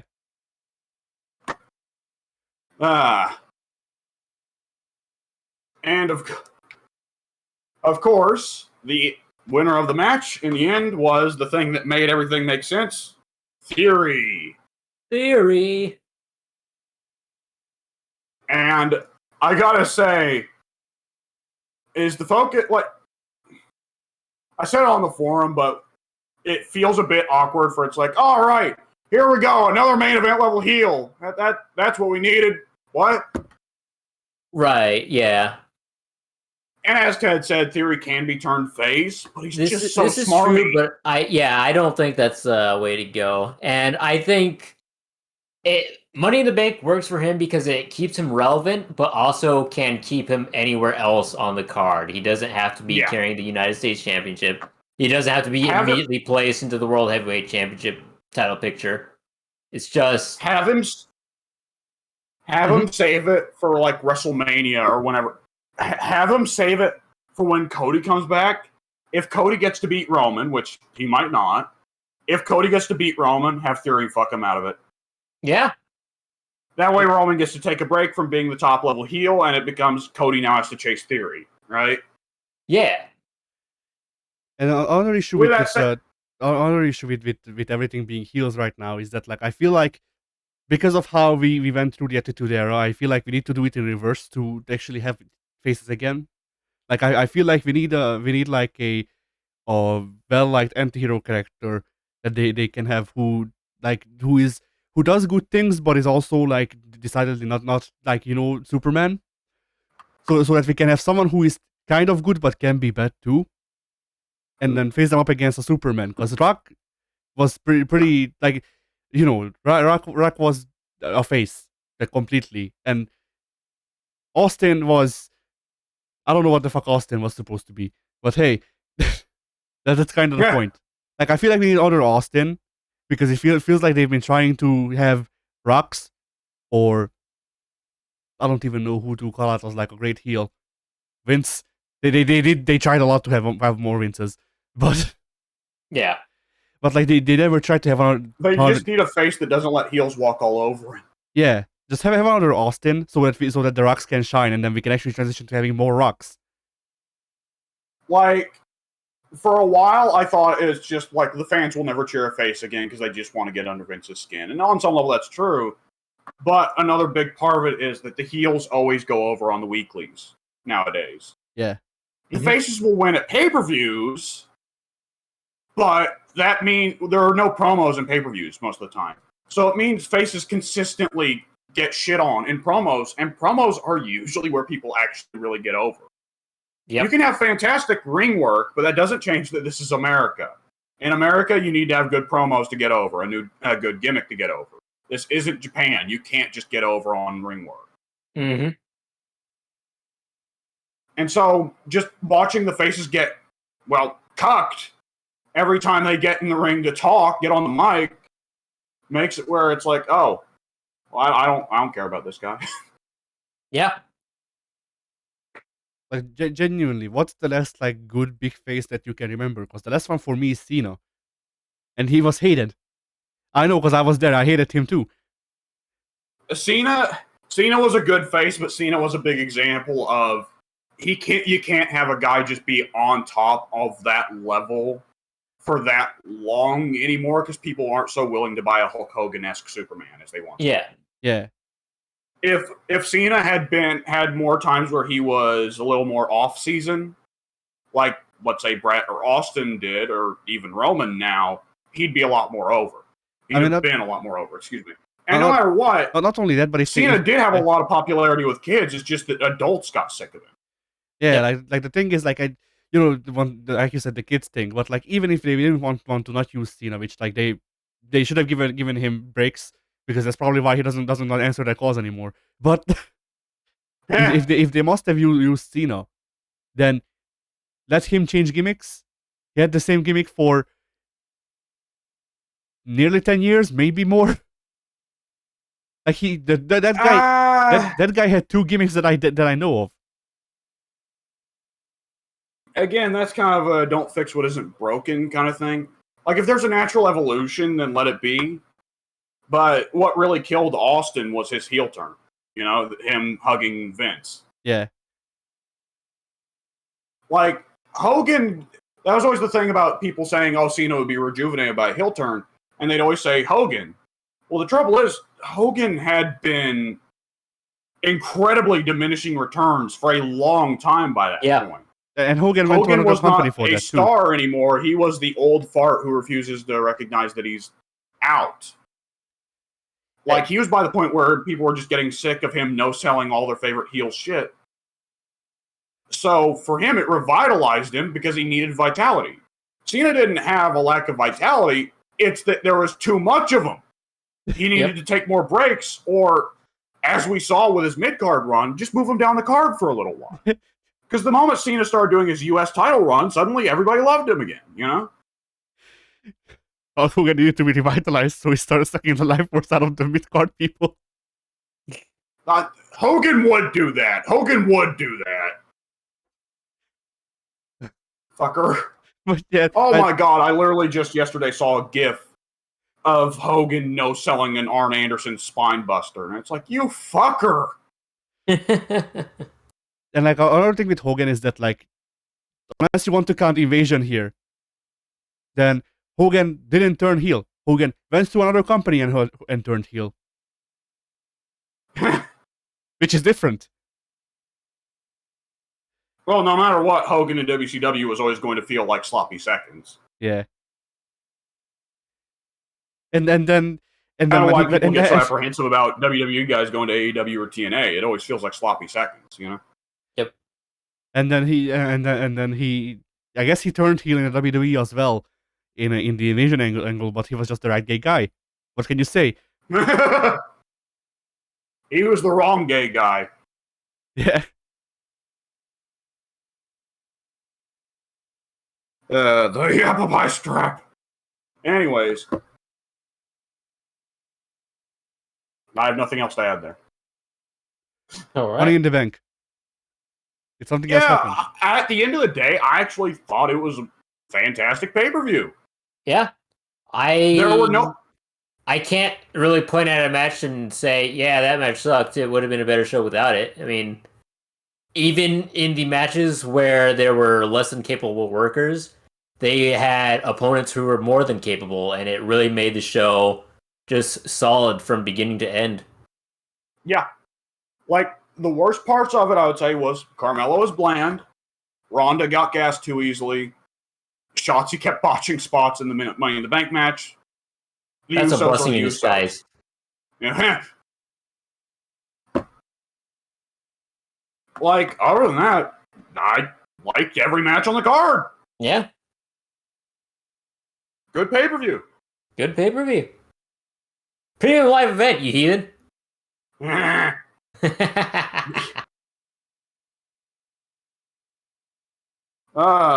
funny thing, of course, was going then on the internet immediately afterwards. And because I'm wondering if we're going to see something for the next few months.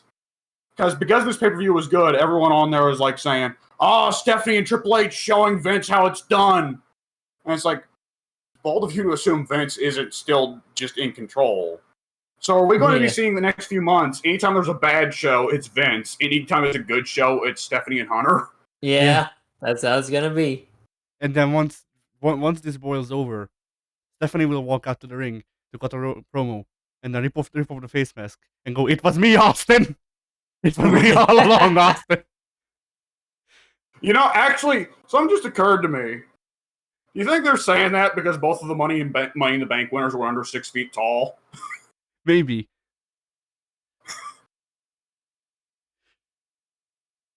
I don't know why it's so funny. Just imagining Vince trying to fucking go as his daughter, like with the face mask and everything. With like shitty fake plastic boobs. Yeah, like he obviously doesn't have the same frame. Yeah. All right. I believe we can call that a podcast, unless anybody's got anything to add. But I have one picture that I forgot about. Oh, I wanted to post this because there's a story to it. Pictures.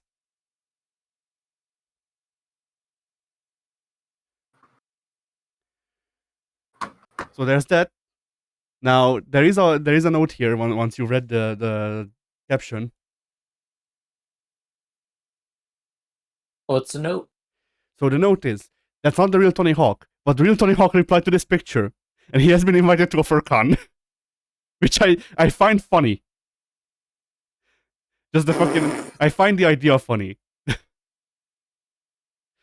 that he did actually fucking go. Yeah. Naturally, What the real cracks me Tony up- Hawk can't get recognized anywhere, but a fake Tony Hawk gets recognized at a furry con. Yeah. That's just Yeah, I how was- life works.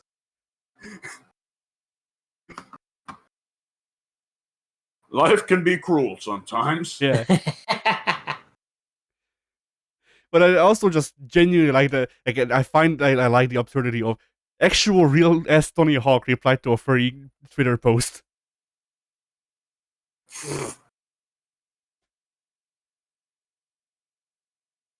Then again, I guess his name is Hawk, so Yeah. Birds Anyway. count. yeah. So do lizards. This confuses people immensely. I'm confused. Lizards don't have fur. No, but there's no like. Technically, they have their own names. I forget what the bird one is. I think it's aves, and lizards obviously scalies. But like there's no reason to split the fandoms, so they're just furries. I see. But yeah, I think that's all. All right. I believe we can call it a podcast then. Addy, say bye.